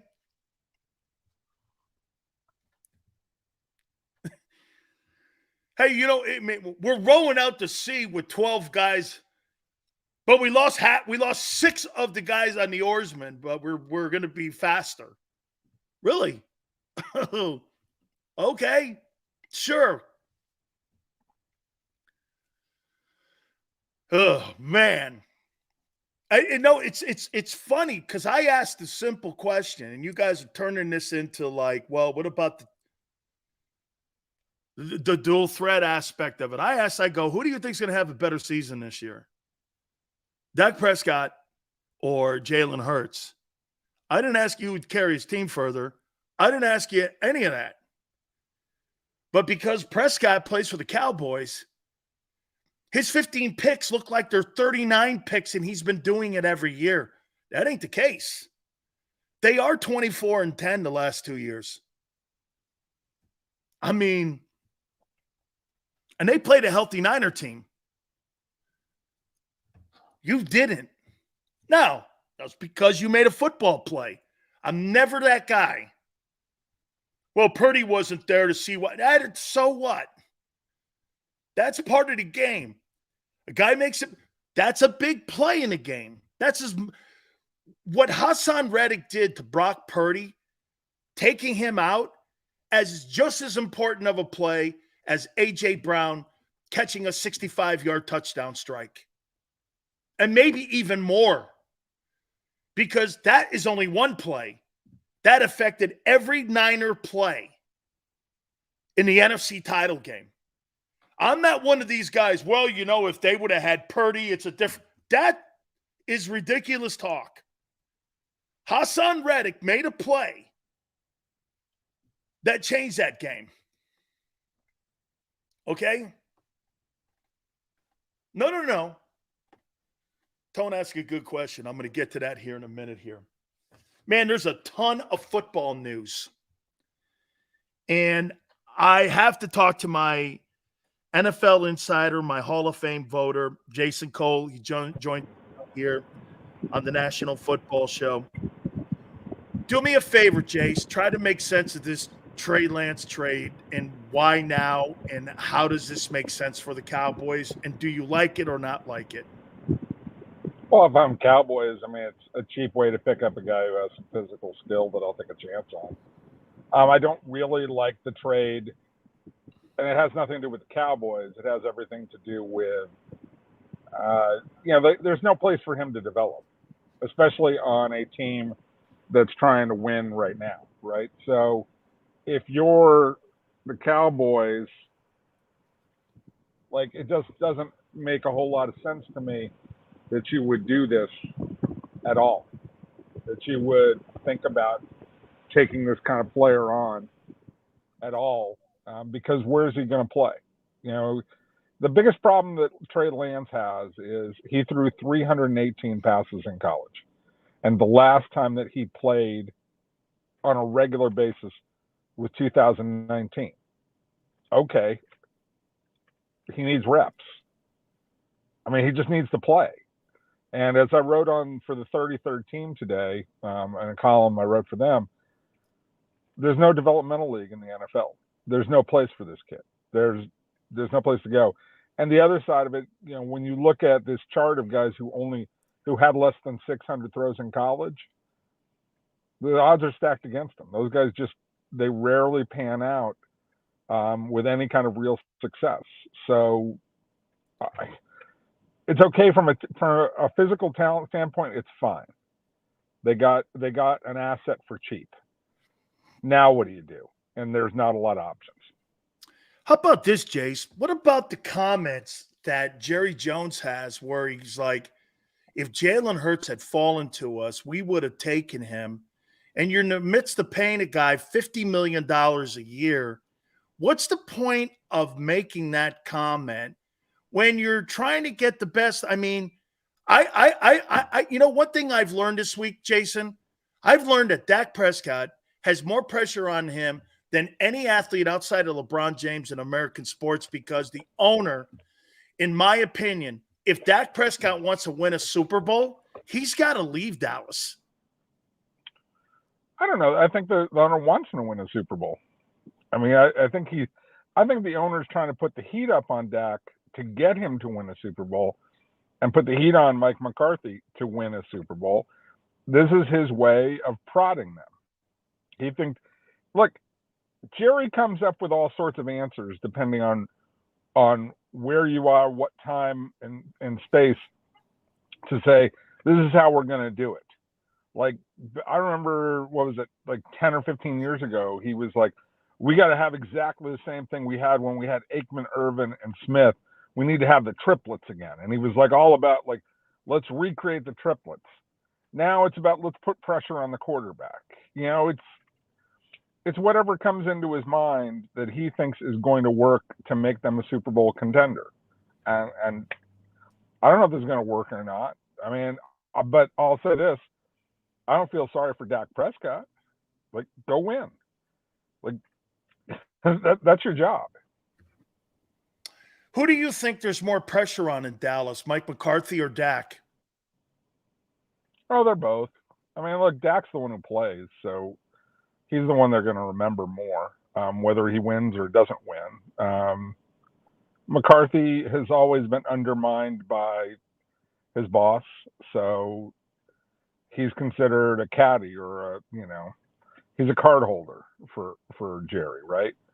So I think McCarthy, there's a certain amount of people who understand how this really works, and McCarthy doesn't have that much impact. But Dak has the impact. Dak is the guy who has the ball in his hands. Dak is the guy who has to make plays. And unfortunately, I don't think he's much up for the task. Let me throw this at you now in San Francisco.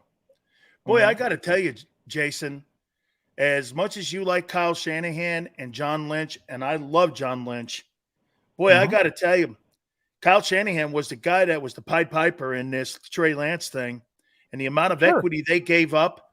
Let me just say this: if I'm Jed York, I have to have a conversation about evaluating of quarterbacks, and some will go, "Well, they got Purdy." No, they got lucky with Purdy and landed on him with the last pick in the draft. That's not evaluation. That's like telling me that Belichick evaluated Brady as a great player in the 6th round. They landed on him, luckily. That's what that thing was. So if you're Jed York, how are you looking at both John Lynch and Kyle Shanahan having maybe the worst pick in NFL history because there were 3 ones involved with this? Is that worse? I mean, I have to think about this for a little while. 3 ones. I'd have to think about the picks were made for guys who were where you traded up. I mean, Jared Goff, the Rams cut him or traded him eventually. That was after giving him a second contract. So there's some out there. I get what you're saying, and you're not wrong. And yeah, there's a conversation to be had. How are we doing this? Why are we doing this? Why are we taking chances on quarterbacks with so little talent? And once that conversation's over, okay, what now?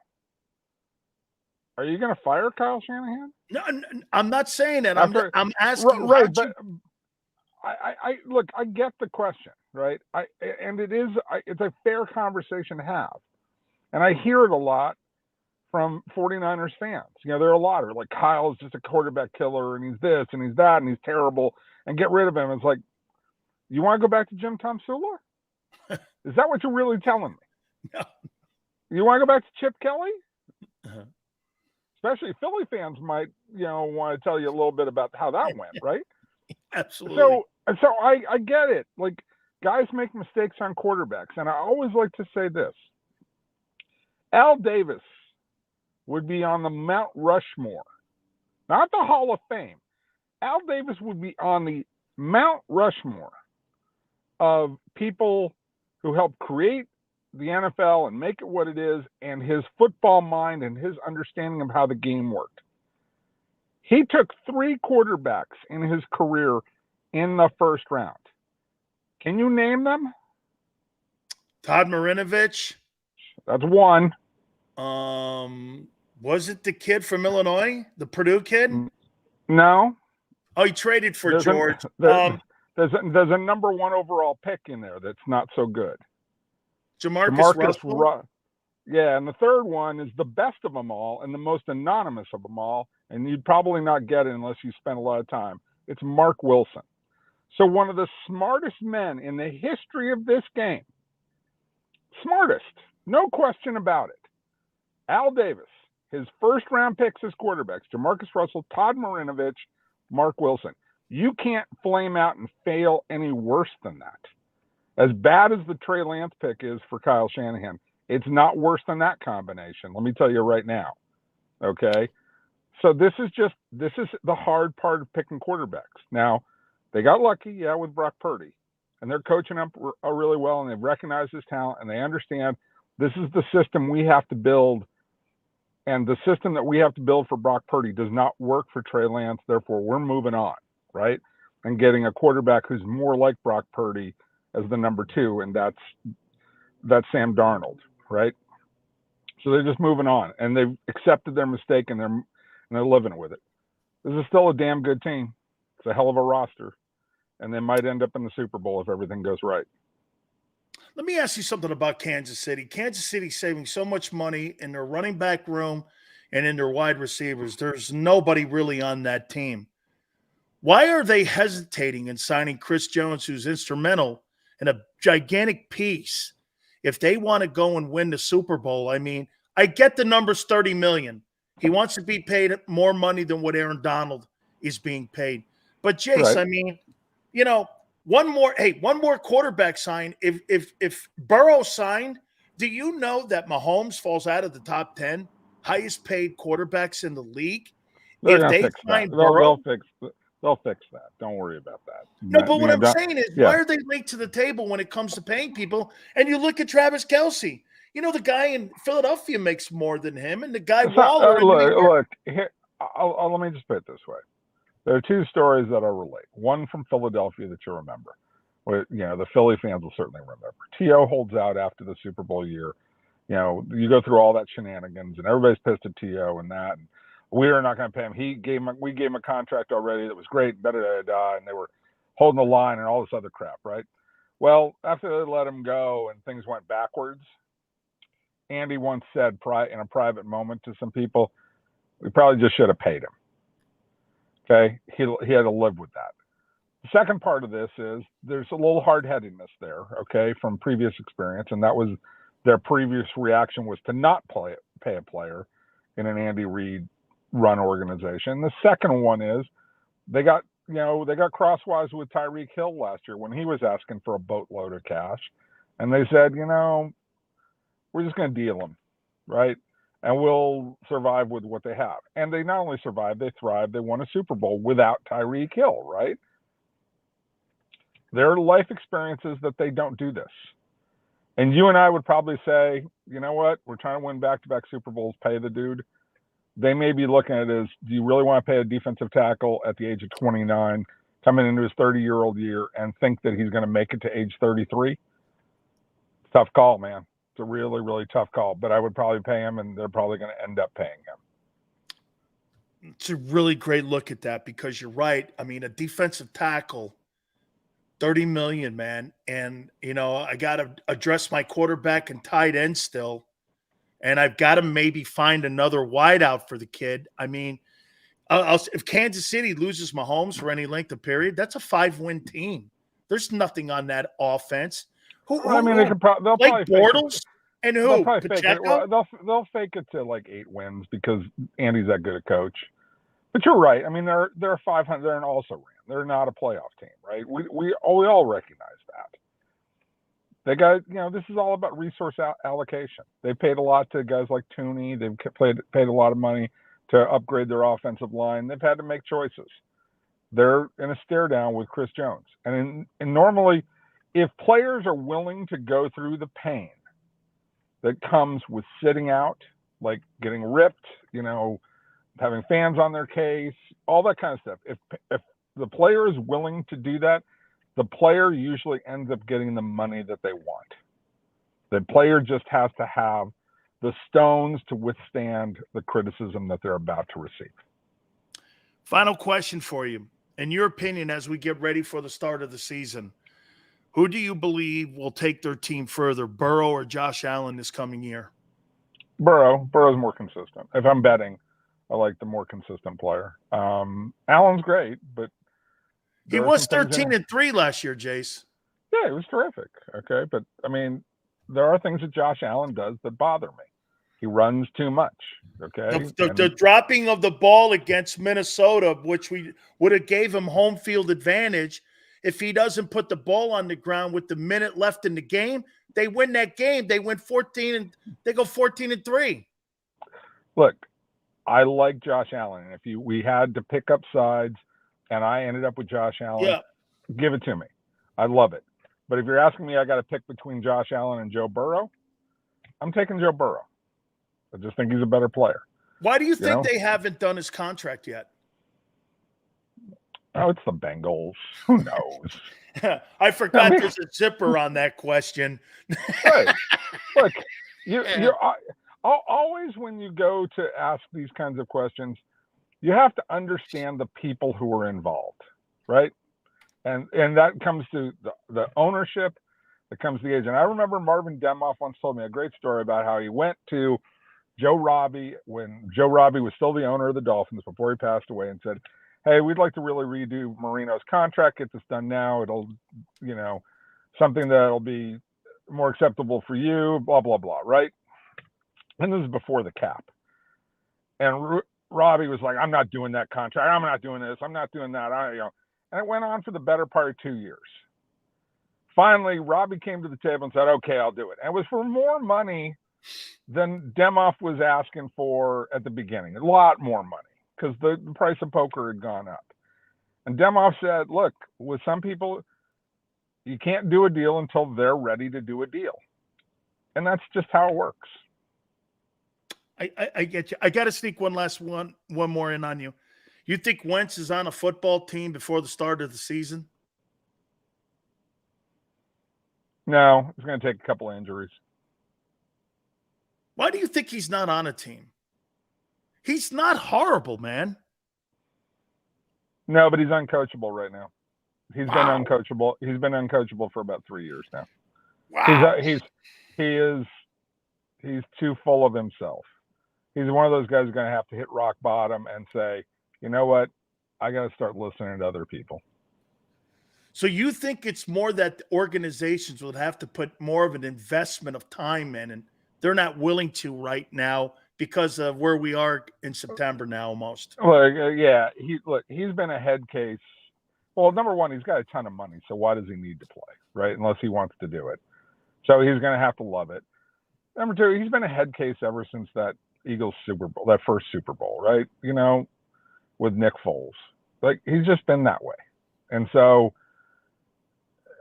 he felt undermined in he got too many complicated thoughts going in his head instead of just like, hey, go play football. He got worried about who were people respecting and not respecting and da-da-da-da-da. It's like, look, dude, you're better than Nick Foles. Stop it. Okay? But the worst thing is, with some athletes, man, it's the old saying, baby, you think too much, man. Like, absolutely. I was just going to tell you, Jace, man, when you're a quarterback like that and you got the money in the bank and they sign you to that giant contract, you got to just do this, whatever. You know what I'm saying? You just got to have a whatever. You can't be doing this. Hey, I'm kind of really glad that we won the Super Bowl. You know what I mean? That's the kind of attitude it was. Hey, I'm kind of glad we won the Super Bowl. You know what Yeah, no, you got to be into it. And you got to be there. Like, this is great, and I'm going to come back because I know what the expectation is and all that. Or you got to have thick skin. And this is the one thing we talked about Eli Manning before, and how uneven his career has been and the record and all this. I will say one thing. He handled New York better than 99.9% of all human beings because nothing ever bothered him. And there's something to that. I think he handled New York better than Lawrence Taylor did. Oh, absolutely. Lawrence Taylor was a problem in New York. Now, he won. But, he probably wasted, 40% of his career? Oh, I mean, easily. Easily could have. He snorted it up his nose. It was just, it was brutal. I mean, if you're talking about a Hall of Fame player, and then you're talking about a guy who was this close to destroying and having a Mike Tyson type career, he was this close to being Mike Tyson, where, if it wasn't for his God gifts and his ability, he's like this close to just, right. fading away. Right. But the other side of that is Eli Manning. Yeah. Say whatever you want. I'm going to be Absolutely. here, and I'm going to win a couple of Super Bowls, and it may not always look pretty, and you may bitch and complain and all that crap. Whatever. I'll be ready. Absolutely, Jason. He won 2 Super Bowls too, the same as many as Lawrence Taylor did. Jason, I appreciate it, my friend. Thank you very much. Thank you again. We appreciate Jason Cole for coming aboard with us. We thank him again. Hey, don't forget, our 40th anniversary with Hooters is going to be incredible. By the way, next week, we are going to be giving away some great gift certificates for some of you guys out there. We're going to give you more details on that next week. Do me a favor, log on to northeasthooters.com to find one of the 7 locations nearest you on where you can use these great gift certificates.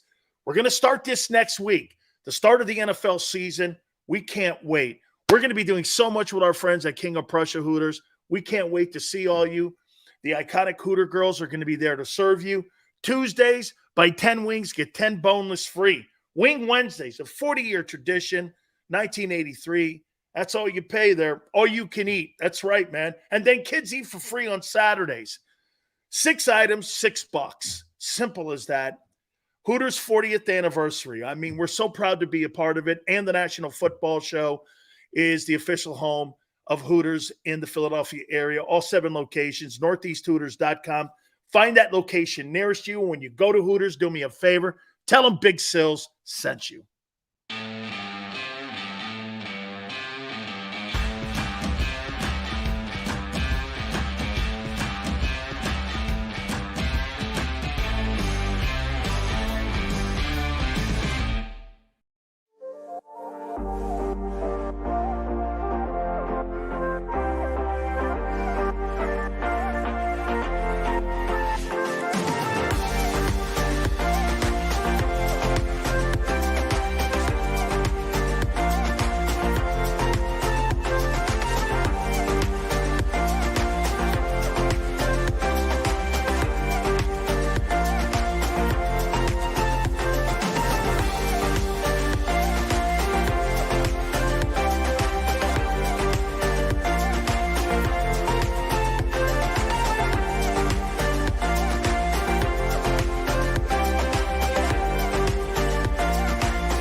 Go passionately.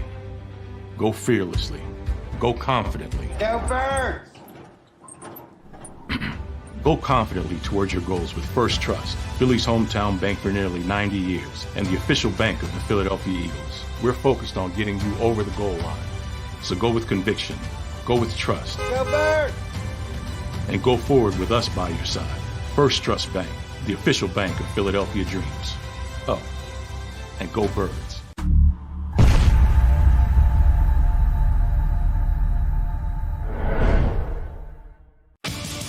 The greatest fans on earth. It's a bold statement, but would you expect anything less from Philadelphia? 58 years of heartache creates a toughness, a grit, a resolve not found in most. Sure, our prayers were answered, but now that we've had a taste, we're looking for more. Pondley Hockey, official partner of the Philadelphia Eagles. All right, did you know I was the mommy slam dunk champion? Really? Yes, really don't sound so surprised. Let's see it. Oh, you're ready. All right, here we go. Let's hear the crowd. So go to right, I go to left, I fake a mom. Mama go up, mama! She did it. Again? You can't avoid gravity, but United Healthcare can help you avoid financial surprises by helping you compare costs and doctor quality ratings. United Healthcare. Uh-huh. EAGLES. Eagles.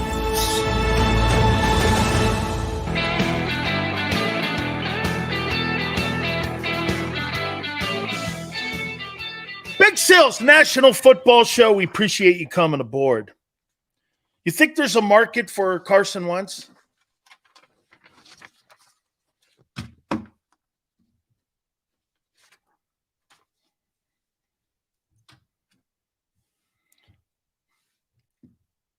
Is there a market for Carson Wentz? I have no problem bringing him in as a backup. But once again, I think he may struggle the same thing that's going on with your guy. I think personally, Marcus Mariota is struggling with coming to the realization he's a backup. That's why he sucked. He's never looked this bad. I got to say, when I watched him with the Raiders, I didn't think he was horrible.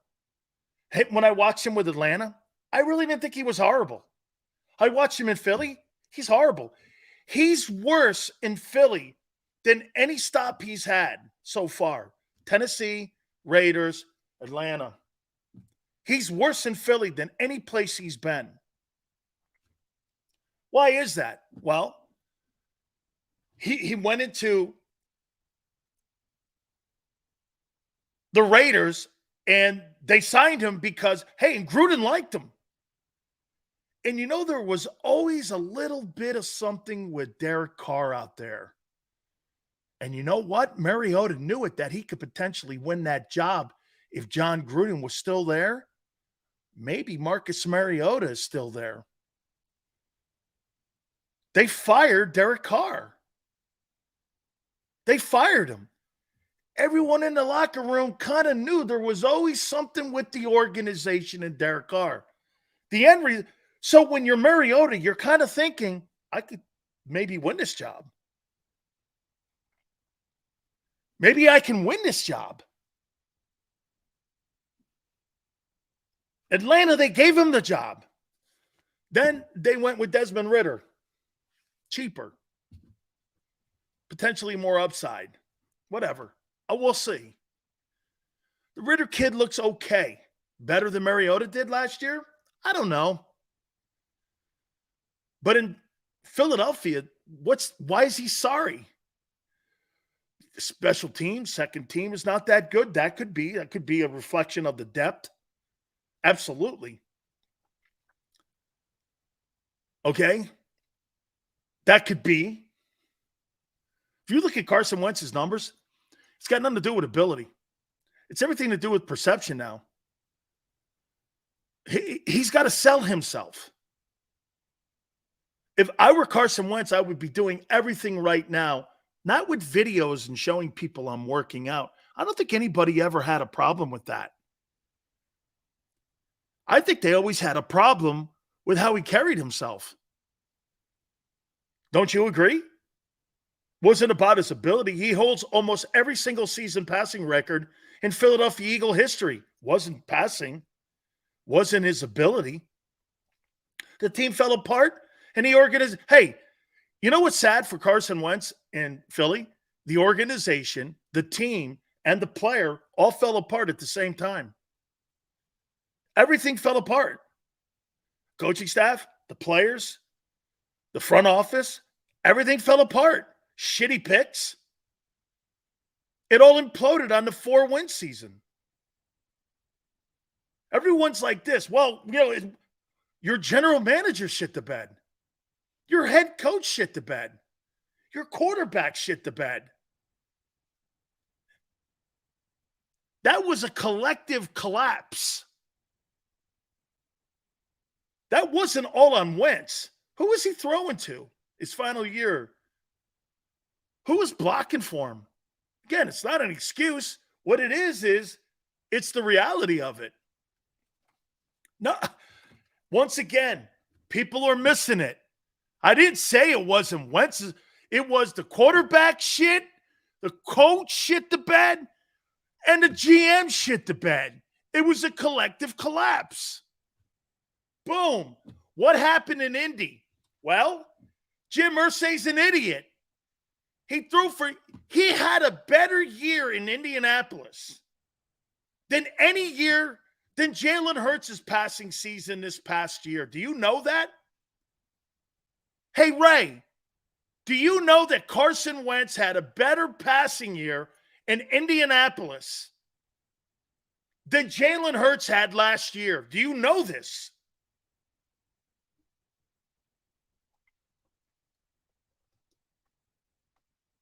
It's where all things fall like that. It was the perfect storm. Right. And so they just cleaned house. They just cleaned house. And Ronald goes, he was in the AFC. They lost to a good Jags team, we found out. The Raiders were fighting for a playoff team. He won as many games as Jalen did in a better conference in Indianapolis. He was not horrible. He had 8 minutes of the worst football I've ever seen in that Titans game. I've never seen a quarterback play worse for 8 minutes in my life than what Carson Wentz did. That pick six thing, that goal line, I could not believe what I was witnessing. Okay? I could not believe what I was witnessing. It was the worst football I ever saw. Okay? And Ronald goes, I know, but he collapsed.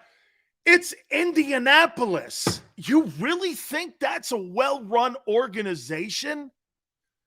I do not. I do not.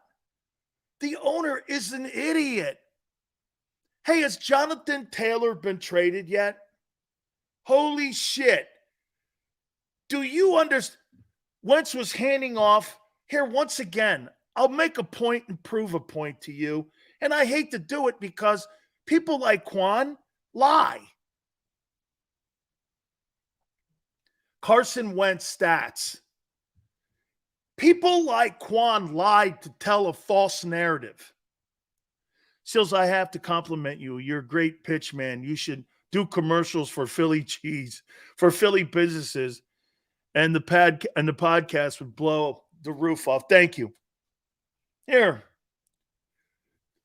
Quan says he handed off in Indy. Went 9-8. Threw for 35-63. 27 touchdowns and 7 picks. 516 passes. You think 27 touchdowns and 7 picks is bad? Shit, man. I know I think the Eagles would take 27 touchdowns and 7 picks. So you think handing off the ball resulted in 27 touchdown passes and 7 picks? Holy shit, dude. How did that translate into TD passes then? False narrative. He played well there. He played well. I'm talking about him.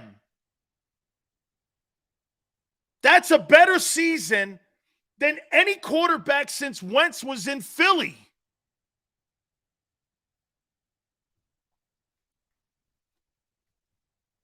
Damn. You guys will lie just to make that guy sound worse. Again, you guys will lie about Carson Wentz and his successful tenure in Philadelphia. Now I know why you lie about Dak. Because you can't help yourselves. Carson Wentz had some of the most successful seasons in quarterback history in Philadelphia history. Won a Super Bowl. Was on division title teams. Won a conference title. The only reason you have home field advantage in 17 is because of Wentz's play.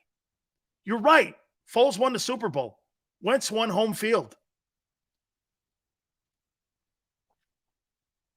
The Colts not trading Taylor because they didn't receive a decent offer. You know what gets me, Death Row? They tell the player, we're not going to pay you. Then they want first rounders back as compensation. And now, if I know that jackass Jim Irsay, they'll keep him on the PUP list so they don't have to pay him. And you know what happens when you start the season off on the PUP list? I think you have to sit out the first 6 games of the year. That is you really think that if you go and work in Indianapolis, you think that's a good environment? When the owner is, dare I say this? It seems like the owner's on drugs. I don't get it. I mean, it's all over the place. It's all over the place. Frank Reich getting fired in Indy is a good thing. Get out. Tone's like, Sills, it seems like it. Come on now. Jesus, man. It's 4 games. Thank you, Sean. Okay, it's 4 games. So they're going to not pay him. What's the point of keeping him? So you're going to trade him probably around the what? Hey, so you're trying to break in a rookie quarterback. You're trying to break in a rookie quarterback in Anthony Richardson. You take the best player in your offense off the team because you didn't like the way he talked shit to you on how you talk shit to him. Well, that's too damn bad. Jim Irsay don't like men on his team or people who stand up for themselves. That Philadelphia roster's got a bunch of dogs in there that stand up for each other. I want guys who are going to stand up. I don't want guys who are going to be subversive. I don't want any of that kind of stuff. But what I want is I want people, if they got a problem with something, I want to know it. I don't want you to feel it and then bleed it into my locker room, or I'm going to cut your ass. You got a problem? Let me tell you who you are. You know the coolest thing about working for a guy like Jimmy? Guy walk in and go, hey, coach, I'm not getting any playing. Yeah, you're not getting any playing time because the last 2 games you sucked. We've taken your playing time away until you prove to us we can trust you and you start making plays. That time's going to get cut more. And if I were you, don't let me come a 3rd time to you because Jimmy had a rule. If I have to come to you 3 times and ask you, is there anything we need to do to help you become a more productive player? And you hear that 3 times, you're off the team. He will cut your ass. Didn't matter if it was college or pro. Don't let him come calling on you like, hey, what do I need to do? And he's sitting there next to your locker. I'll never forget. I'm sitting there, Selwyn Brown sitting next to me. Came to him 2 times, then a 3rd time. He was demoted to 2nd team. Guy came over to me and goes, damn. I go, man, can't have that guy tell you 3 times, dude. Because you know where you stand with that guy all the time. See, that's the cool thing about the Eagles, too. You know how the Eagles talk to their players? Do you know how the Eagles talk to their players? Tone, how do you think the Eagles talk to their players? Guys, how do you think the Eagles talk to their players? How do you think they talk to their players? How do you think they talk to their players? You know how they talk to them?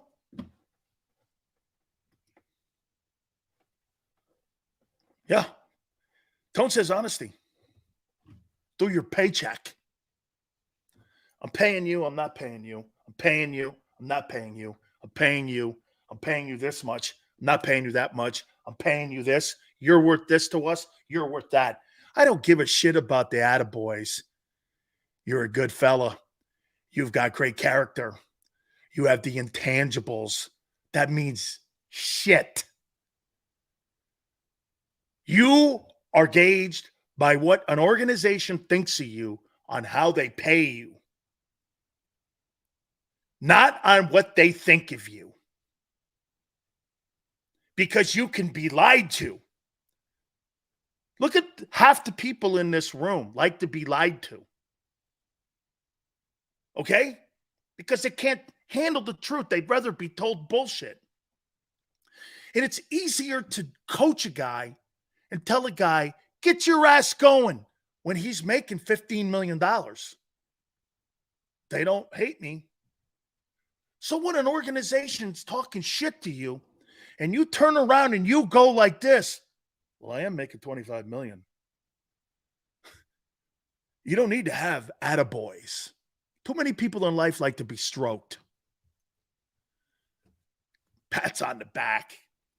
Man, for all the pats on the back I had, I'd be a billionaire.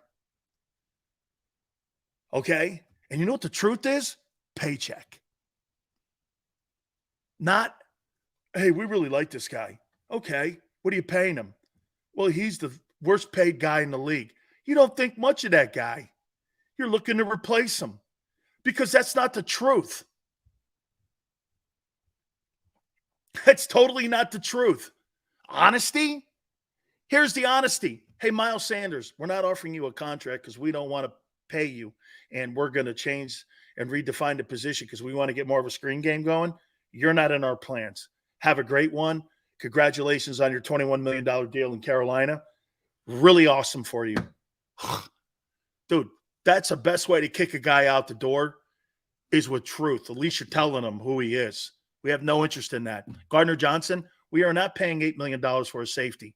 That is not happening. You are under the impression you're Ronnie Lott. You were out of position at least 25% of the time last year. You fell into 6 interceptions. We'll pay you $5 million. That's as far as we're going. You don't want that money and you think you're worth 8? Go get it somewhere else because I'm sure someone else will be bullshitted into paying you. Hence the Lions. Think about what the Lions have done with the Eagles. They cut the wrong guy and signed the wrong guy. How about that? Think about what the Lions have done with the Eagles in the last 3 years. Okay? They traded the wrong guy, and then they signed the wrong guy.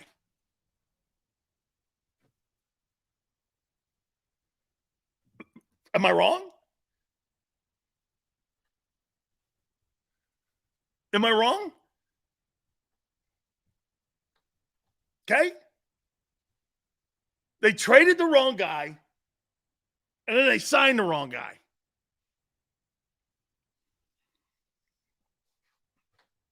Ronald goes, why did CJ hate on us? You know why, Ronald?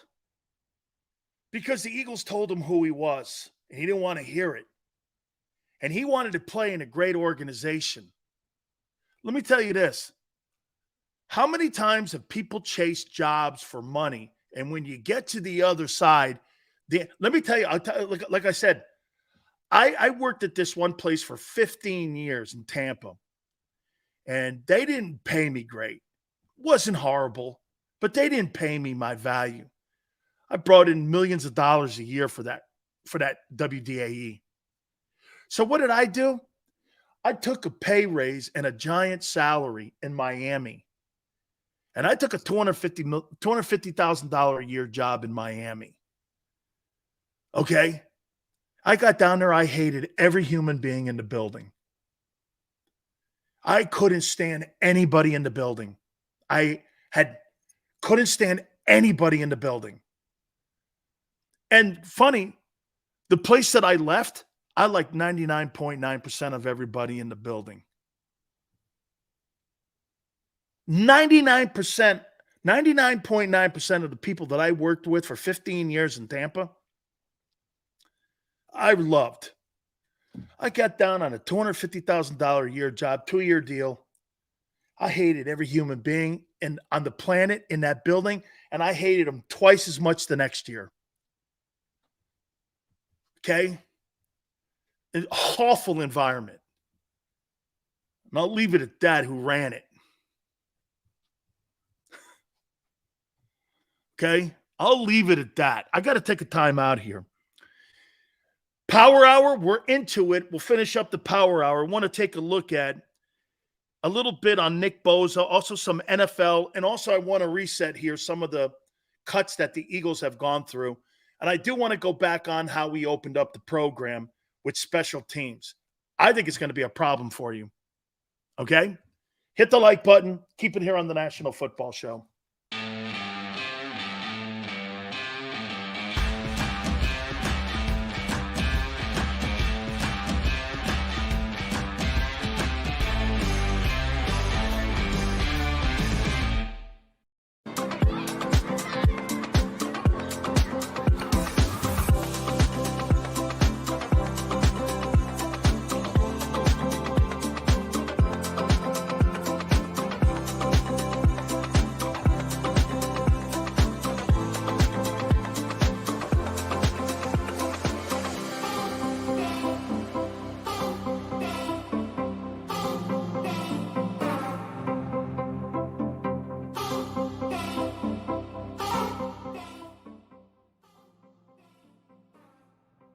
Heading down the shore.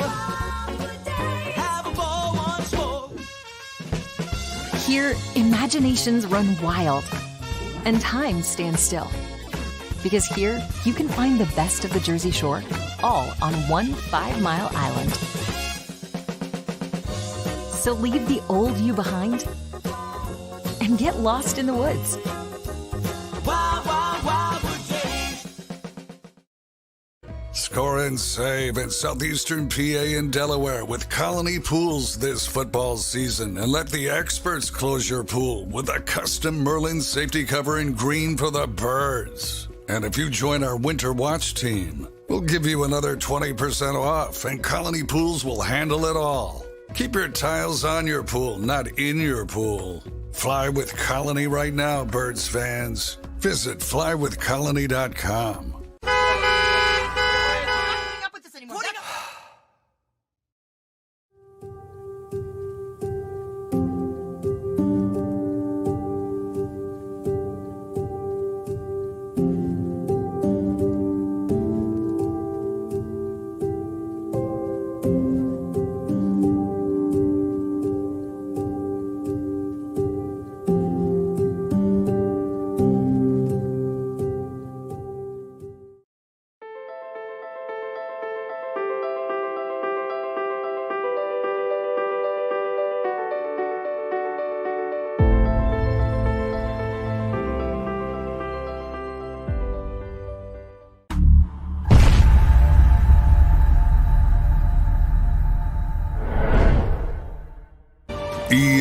EAGLES, Eagles.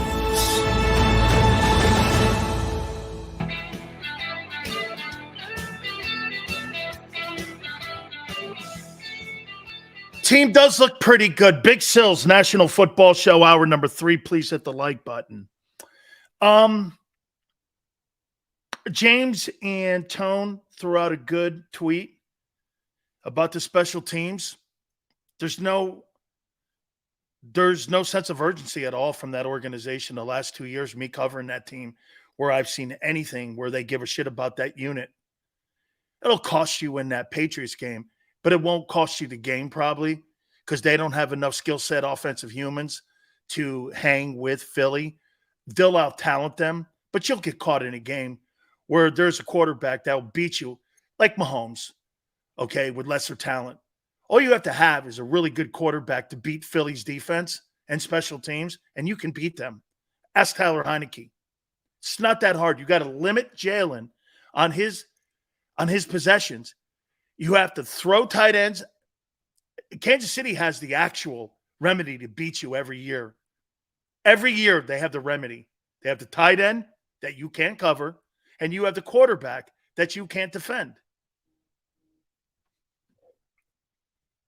You've had 2 cracks at him. You've had 2 cracks at him.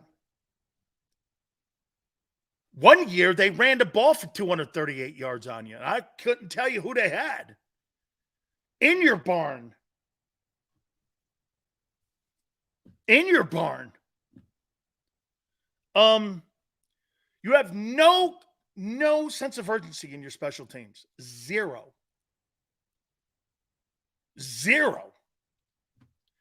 Cost you in critical games. Almost cost you in the Packer game last year. Packers weren't very good even. It'll cost you again. It always does, doesn't it? And here's the problem. Last year, you had the number 2 defense in the National Football League. So you could kind of get away from having teams start at 35, right? You can't get away with that this year because you don't have the defenders to stop that. You don't. You have a brand new unit you're breaking in.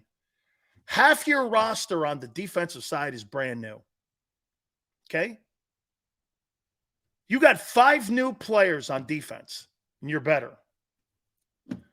I had the same people telling me that Nicholas Morrow would be an upgrade to Kaiser White, and he was whacked today. I guess sometimes it's just fodder for people to say shit like that. Okay?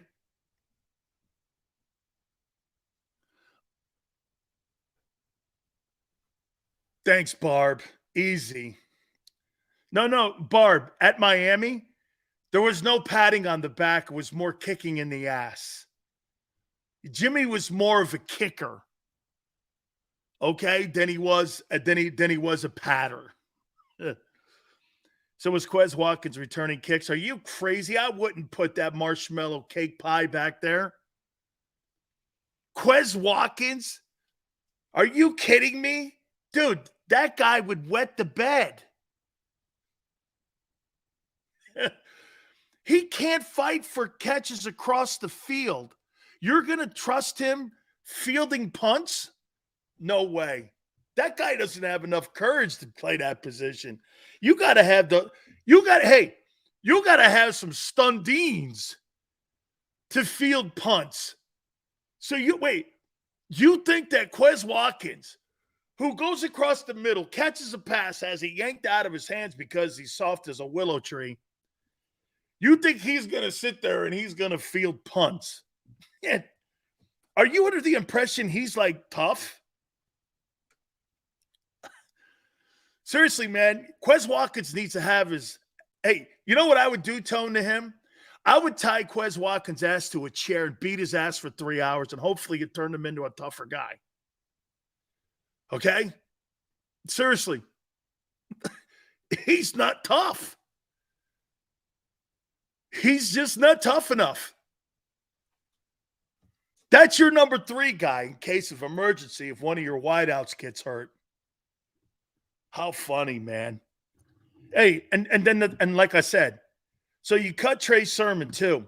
Okay. And you're relying on a guy like Tong said that carries the ball 57 times and you're handing out a roster spot. You need to cut Rashad Penny and get somebody in there that you can use on special teams. Get a more reliable guy. Your special teams are not reliable. It's just not reliable. And here, this is what we were saying earlier. Can you imagine if you had a top 5 special teams, the Eagles would be 17-0. Why? Because those special teams are going to help your defense. They're going to put your defense in good position. Your offense is going to put your defense in a good position. They're going to need both units to put that defense in a good position not to fail. Again, I'm going to put up with this when it comes to the defense in the first 8 games. You give up a couple plus 10, 15-yard runs, as long as it's on the negative 50-yard line and on their side of the 50, I'm going to live with that. I'm looking at scoring defense in the first 8 games. And then I'll adjust from there if I'm the Psy. If you're the Eagles, you don't want to get beat deep on plus 25 plays because you got a football offensive team that's going to throw 14 points. I would say this to you. I would say the majority of the Eagle games, especially in the first half, I would say the majority of the Eagle games in the first half of the season this year, I wouldn't be shocked if you guys put up less than 14 points in the first half of all your games. I'd be pretty shocked because I don't know if there's a lot of defenses that can stop you. Your offense, once again, here, can I make the proclamation that the Eagles have the best offense in the NFL?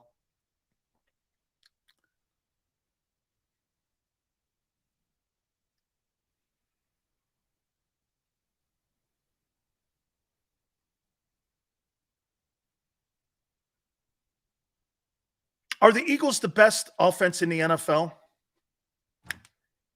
Roster-wise.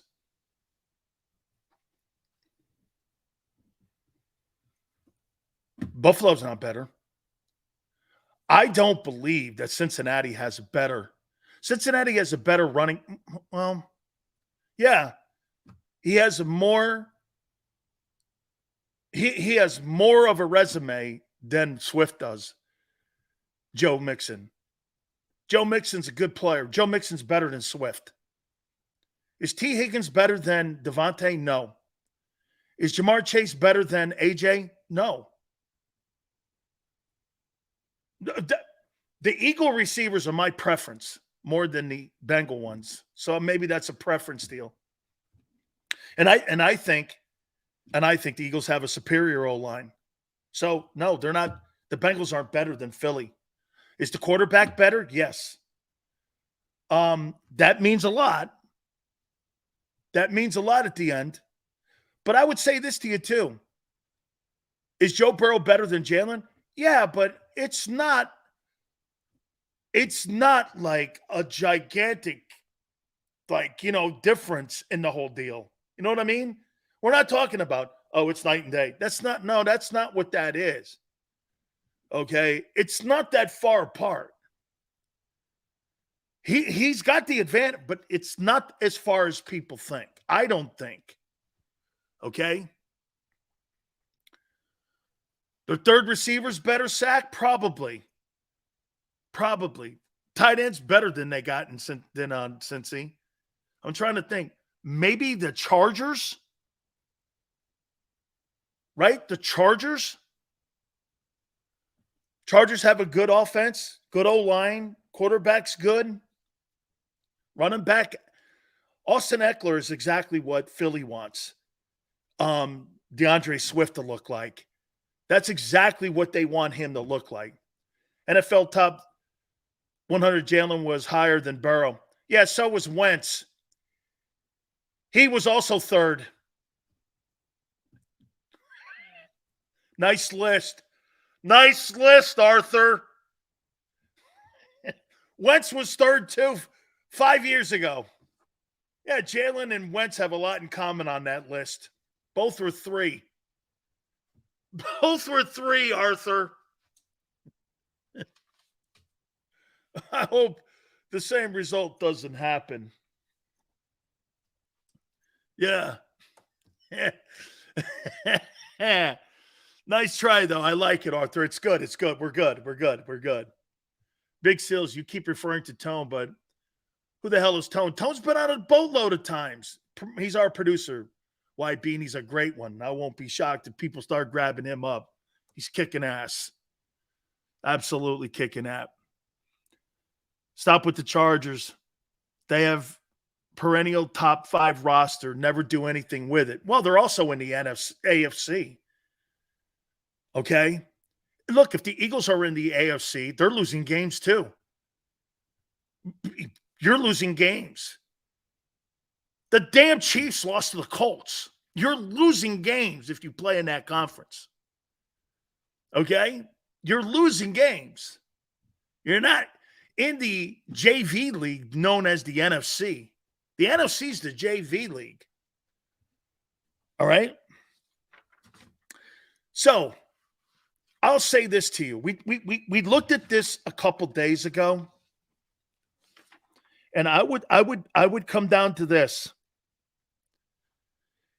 I like the starters. A lot of question marks. Here's the question marks this year on the roster that's now set. Cam Jurgens, Quez Watkins. I'm not going to put a circle around Jalen Carter. I'm not. And I should. That's an opinion. Okay? I just don't believe that guy is a bust. And now, let me take this back before I say it, because it'll sound like I'm saying Jordan Davis is a bust. If Jalen Carter puts in the same season that Jordan Davis did, it'll be a massive disappointment. That will be a massive disappointment if Jalen Carter has the same season that Jordan Davis had last year. Okay? That would be a massive letdown. Okay? Because Jordan Davis was not very good last year. And I think Jalen Carter's going to be a beast this year. I think he's going to be absolutely great. Ray says, I see 12 wins. Yeah, I mean, I think that's where we're hanging, 12-5. I think that's kind of where we're hanging. Dean's a massive question mark. Watch this. I think Zach Cunningham is less of a question mark than Nakobe Dean. I have more faith. Now, again, Cunningham's health is another conversation, okay? But I would say this. I got more confidence in Zach Cunningham playing the will linebacker position than I do Nakobe Dean playing the Mike linebacker position. Okay?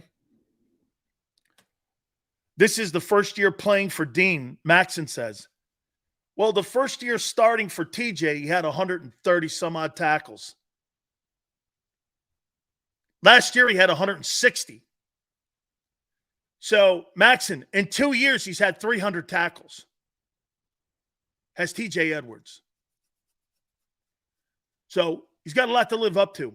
Of all the players that are replaced, I think Jalen Carter this year, I think he's going to – I'll tell you this. If I get this out of Jalen Carter, 55 tackles, 7.5 sacks, 8 sacks, I think he covered the nut of Javon Hargrave.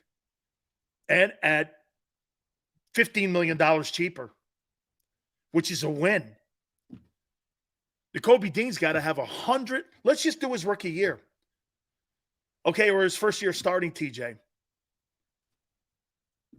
So Maxon, you think Nakobe Dean's going to have 130 tackles this year at the Mike linebacker position? Okay. I think Slay's a question mark. I know a lot of people love Reed Blankenship. I don't really have a question mark on Brandon Graham. Brandon Graham may not have the numbers that he had a year ago, but he's going to play well for them over there in that left defensive end position. In my opinion, Reddick, if Reddick puts up between 12 and 14 sacks, I'm going to say something to you. If he puts up another season of double-digit sacks, what round was he drafted in? What round was he drafted in? Okay? Hey, look at this guy here. Dean doesn't need to have 100 tackles, so those 300 tackles, he says, you don't have to worry about them. Who's making them? Who's making 300 tackles then? Where are those 300 tackles going? That made you the second-ranked defense in the league. Where are those 300 tackles going then? To your secondary? Because if they're going to the secondary, you're giving up 5 yards a carry, and you'll be crushed. You didn't have a guy in your defensive line have over 60 tackles. So you think some D lineman's going to have 100 tackles on your Eagle team when Jordan Davis had 19?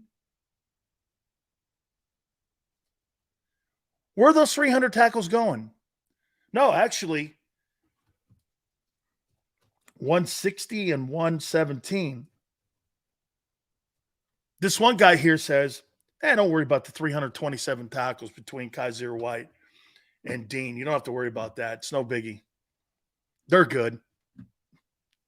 Okay. Nakobe doesn't have to have 100 tackles.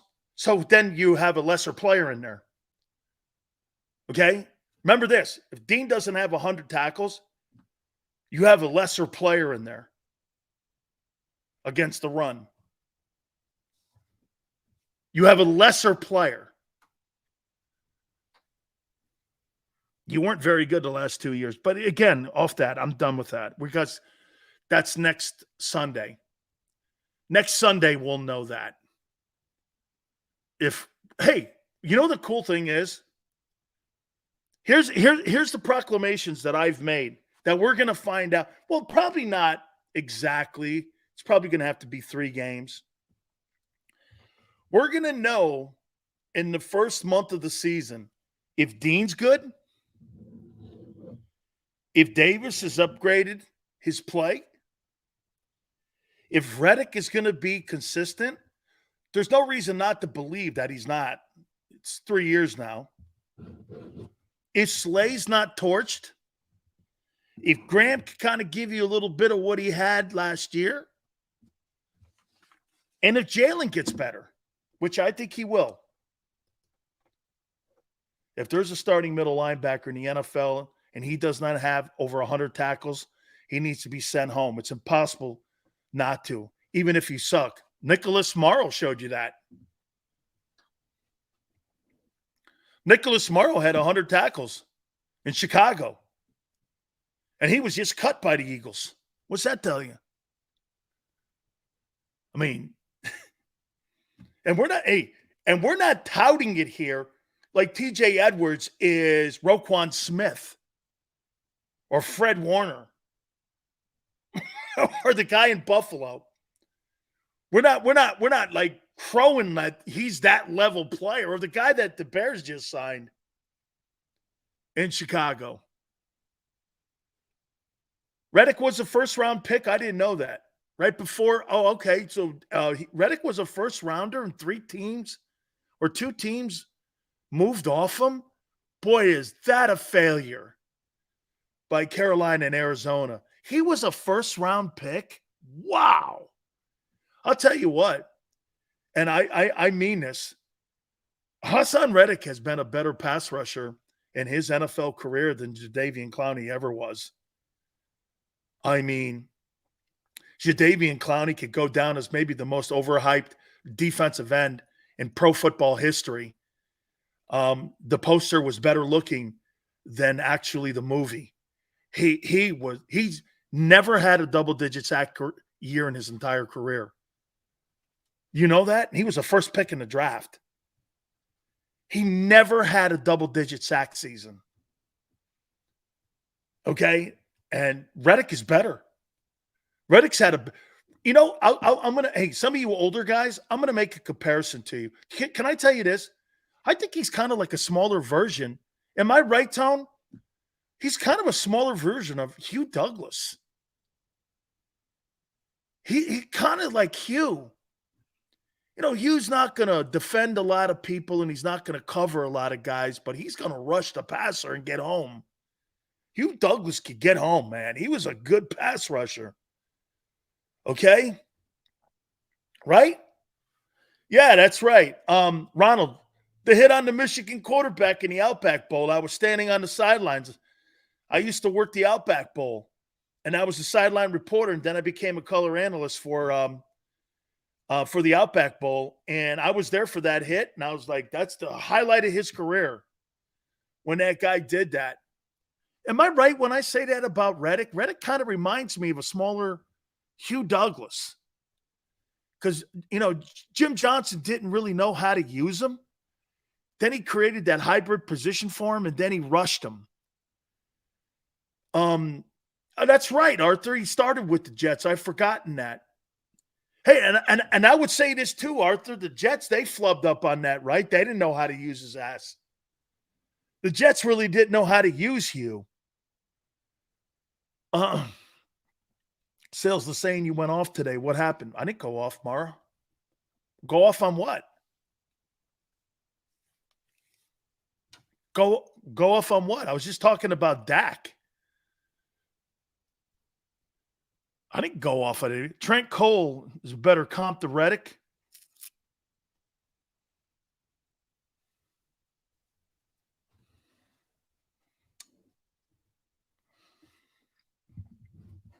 Probably. Reddick's very underrated. Here, Reddick's probably the most, I don't know anymore. But Reddick could be the most underappreciated player. Last year was Edwards. But I'll tell you this. I don't think Reddick is underappreciated in Philly, but I think he's underappreciated around the league because when you talk about the top defensive guys this coming season to be the NFL Defensive Player of the Year, Reddick's name is not really anywhere to be seen. It's Boza. It's Micah Parsons. It's Crosby. It's even that kid Judon in New England. It's guys like that. It's not really, Reddick. They bring his name up. How about let me show you something, the kind of impact that Hassan Reddick had in Philadelphia last year. He not only changed that pass rushing and created big plays with number 1 and 3rd down sacks and also fumbles caused. You want to hear this?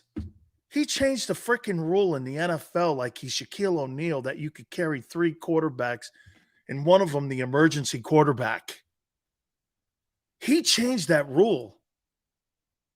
He single-handedly changed that rule by knocking Purdy out. That is impact. They came up with a rule because he crippled that team in the NFC title game so much that Kyle Shanahan, because of nepotism in his last name, cried so hard. Look at what Philly did when it came to the league looking at you last year. Why they do have it in for you a bit. They wanted to change the scrum play, did they not? And they added an emergency quarterback. I got to tell you something, man. I just thought about this, Tone. That's getting under people's skin, folks. That's a football team of 2022 that will go down as a team that will be one of the teams when you put a list down of teams that didn't win the Super Bowl, and you'll put down the greatest NFL teams that didn't win a Super Bowl, I think that 2022 team could be in the top 10. Am I wrong? Like the Patriots, that one year the 19-0 team, probably the greatest, the Moss team. But you would put this 2022 team in that top 10, would you not? I'd put that team in there. I personally, I think the 2022 team could beat the 2017 team. Okay? You just happen to go, both those teams, though, you play Brady and Mahomes. I mean, shit. Dude, that 22 team will go down as one of the greatest teams not to win the Super Bowl. It's a great roster. It's clearly one of the best rosters I've ever seen. It's totally one of the greatest rosters ever. So the Eagles created a play. What was the percentage on the 4th down play? What was the percentage of success? I think Jalen makes fun of it all the time. The percentage of success, 97.1 or some shit like that, 96.1 or something. So the competition committee wanted to change that.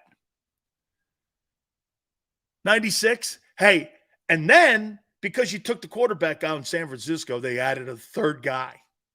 Whew, man, that's some shit. That's getting it done, dude. Will this team have the same success? I can't wait to see. You know what? The guys that I'm looking forward to this year, I can't wait to see what Jordan Mailata does. I can't wait to see what Jalen. If I had to list them, guys I'm going to be watching this year a lot, obviously Hurts. I want to see if he can do it again. Hurts. Devontae Smith. I'm going to rank them. Jalen Carter. Hassan Reddick. Mailata. Jordan Davis.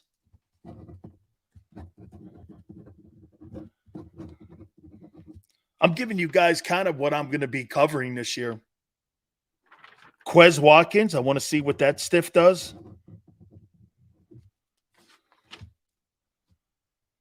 Josh Sweat. I don't have to watch Lane. I already know what Lane's going to do. Just so you know. I really don't. I want to see Goddard. And I do want to see Swift. Hurts, Devontae Smith, Jalen Carter, Malata, Reddick, Jordan Davis, Quez, Swift, Goddard, and or Josh Sweat. I think Josh Sweat could be the best defensive end in the NFC East when everything is said and done. Okay? I think he could be your best defensive end in the East. He's trending that way. I think he's that good. All right. Hit the like button. Keep it here on the National Football Show.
Go passionately.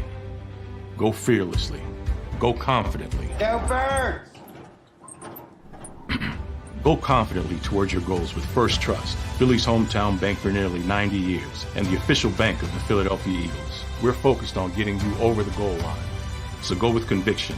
Go with trust. Go Birds! And go forward with us by your side. First Trust Bank, the official bank of Philadelphia dreams. Oh, and go Birds.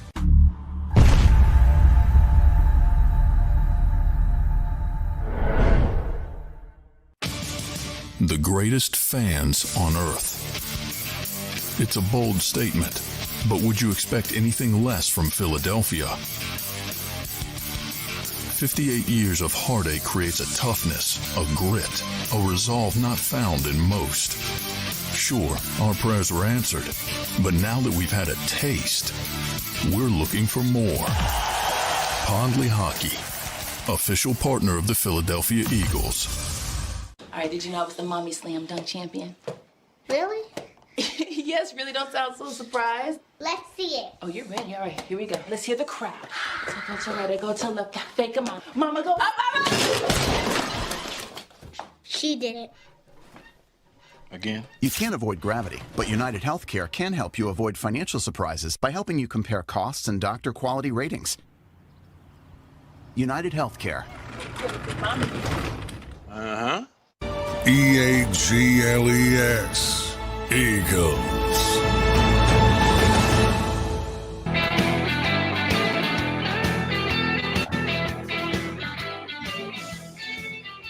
How about the comments from Jimmy Garoppolo when it came to a question asked to him about Trey Lance? And I'm paraphrasing it here. I thought it was peculiar, and yet no one really followed up on it. You remember how they treated Garoppolo last year? They had him practicing on a different field. They wouldn't even let him be part of, like, the offense, or they didn't want him around the team. Do you remember that? He was practicing, like, over on some sort of auxiliary field. Remember that? It was like, you know, they had him not even around the team. He didn't have a playbook. So he was asked the question about Trey Lance. He goes, look, I think Trey Lance has a bright future. He just has to get the hell out of there. Do you have a culture problem in San Francisco? Why are even my friend Jason Cole, why do they protect John Lynch and Kyle Shanahan? What is the love affair? You have failed on winning the biggest game. You've had arguably the best roster. You've been experimenting for the last 4 years at quarterback. Why are the media people, my friend included, protecting the 49er coach and GM?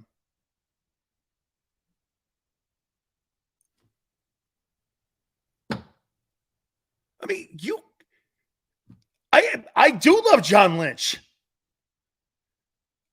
John Lynch is a friend. Wait a minute. Where did you get that I said anything different? I said I love John Lynch. John Lynch has been my friend.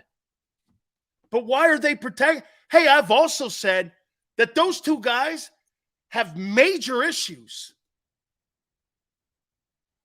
when it comes to picking a quarterback. You guys, once again, Quan, you're hearing what you want to hear. I can't help you. I love John Lynch. Been friends for 30 years. Love him.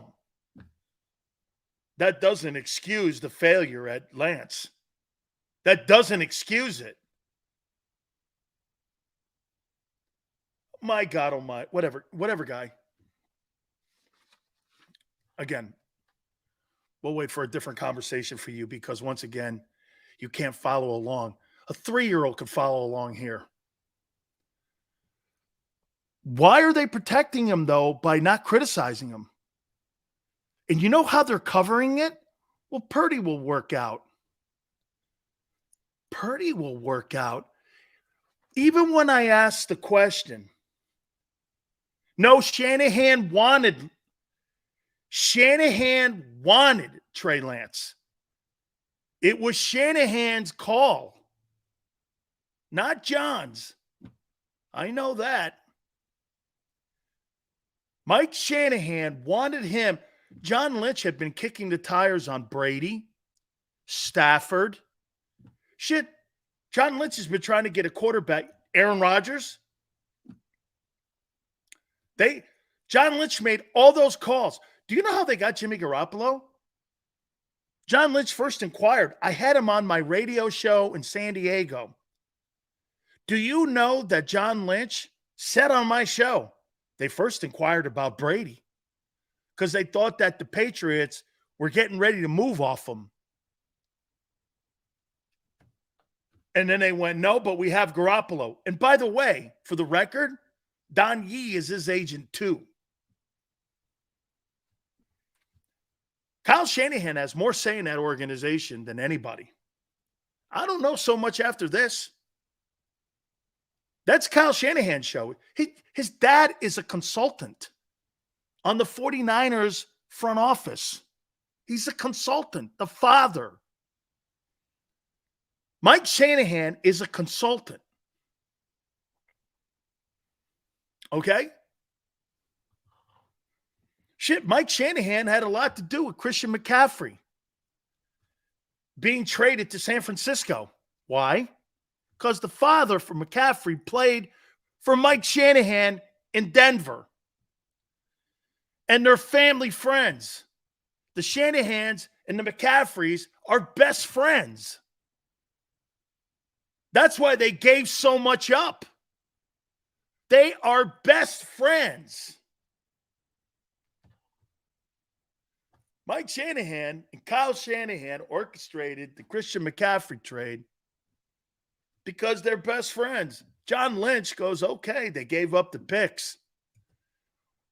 Kyle Shanahan has complete and almost entirely all the say in San Francisco. But if you're Jed York now, after this Trey Lance disaster, I don't know. I think you've got to ask a question.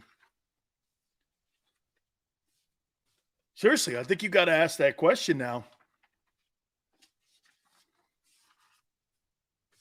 Okay?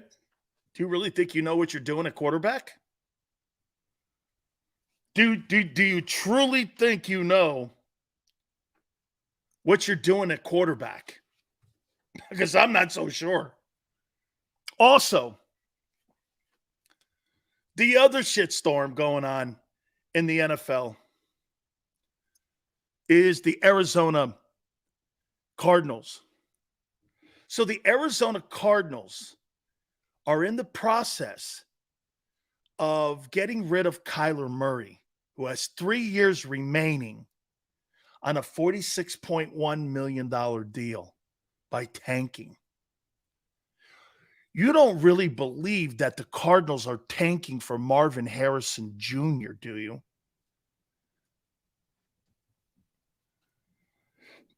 They're tanking for a new beginning.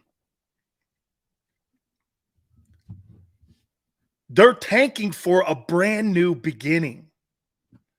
You got 3 years remaining on that. Who in their right mind is going to trade? I would trade for Kyler Murray at 46.1 for the next 3 years. I don't know about that. You see, if I'm going to sign a quarterback, I'm going to sign a quarterback like Dak, who's on a 1-year left deal, and bring him in and sign him to the contract I want to give him. You're inheriting that. It's not like inheriting the Wentz deal with 1 year. You got 3 years remaining at 46.1. And you're not even sure the guy's mature enough to deal with that. I do agree. I think the Cardinals want the kid Caleb Williams.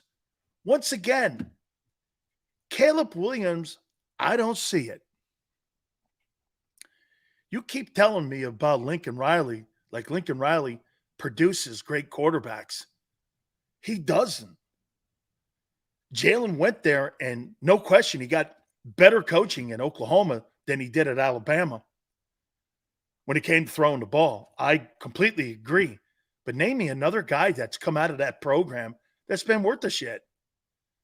And now he's in a shit Pac-12 throwing against poor competition. And last week he couldn't pick up blitzes. Last week he had a fumble, and he let a shitty San Jose State team back in it. They ended up blowing them out because they're just better. But I don't see it. Go back and watch the fumble and him getting sacked. I didn't see a guy who could pick up blitzes and pressure.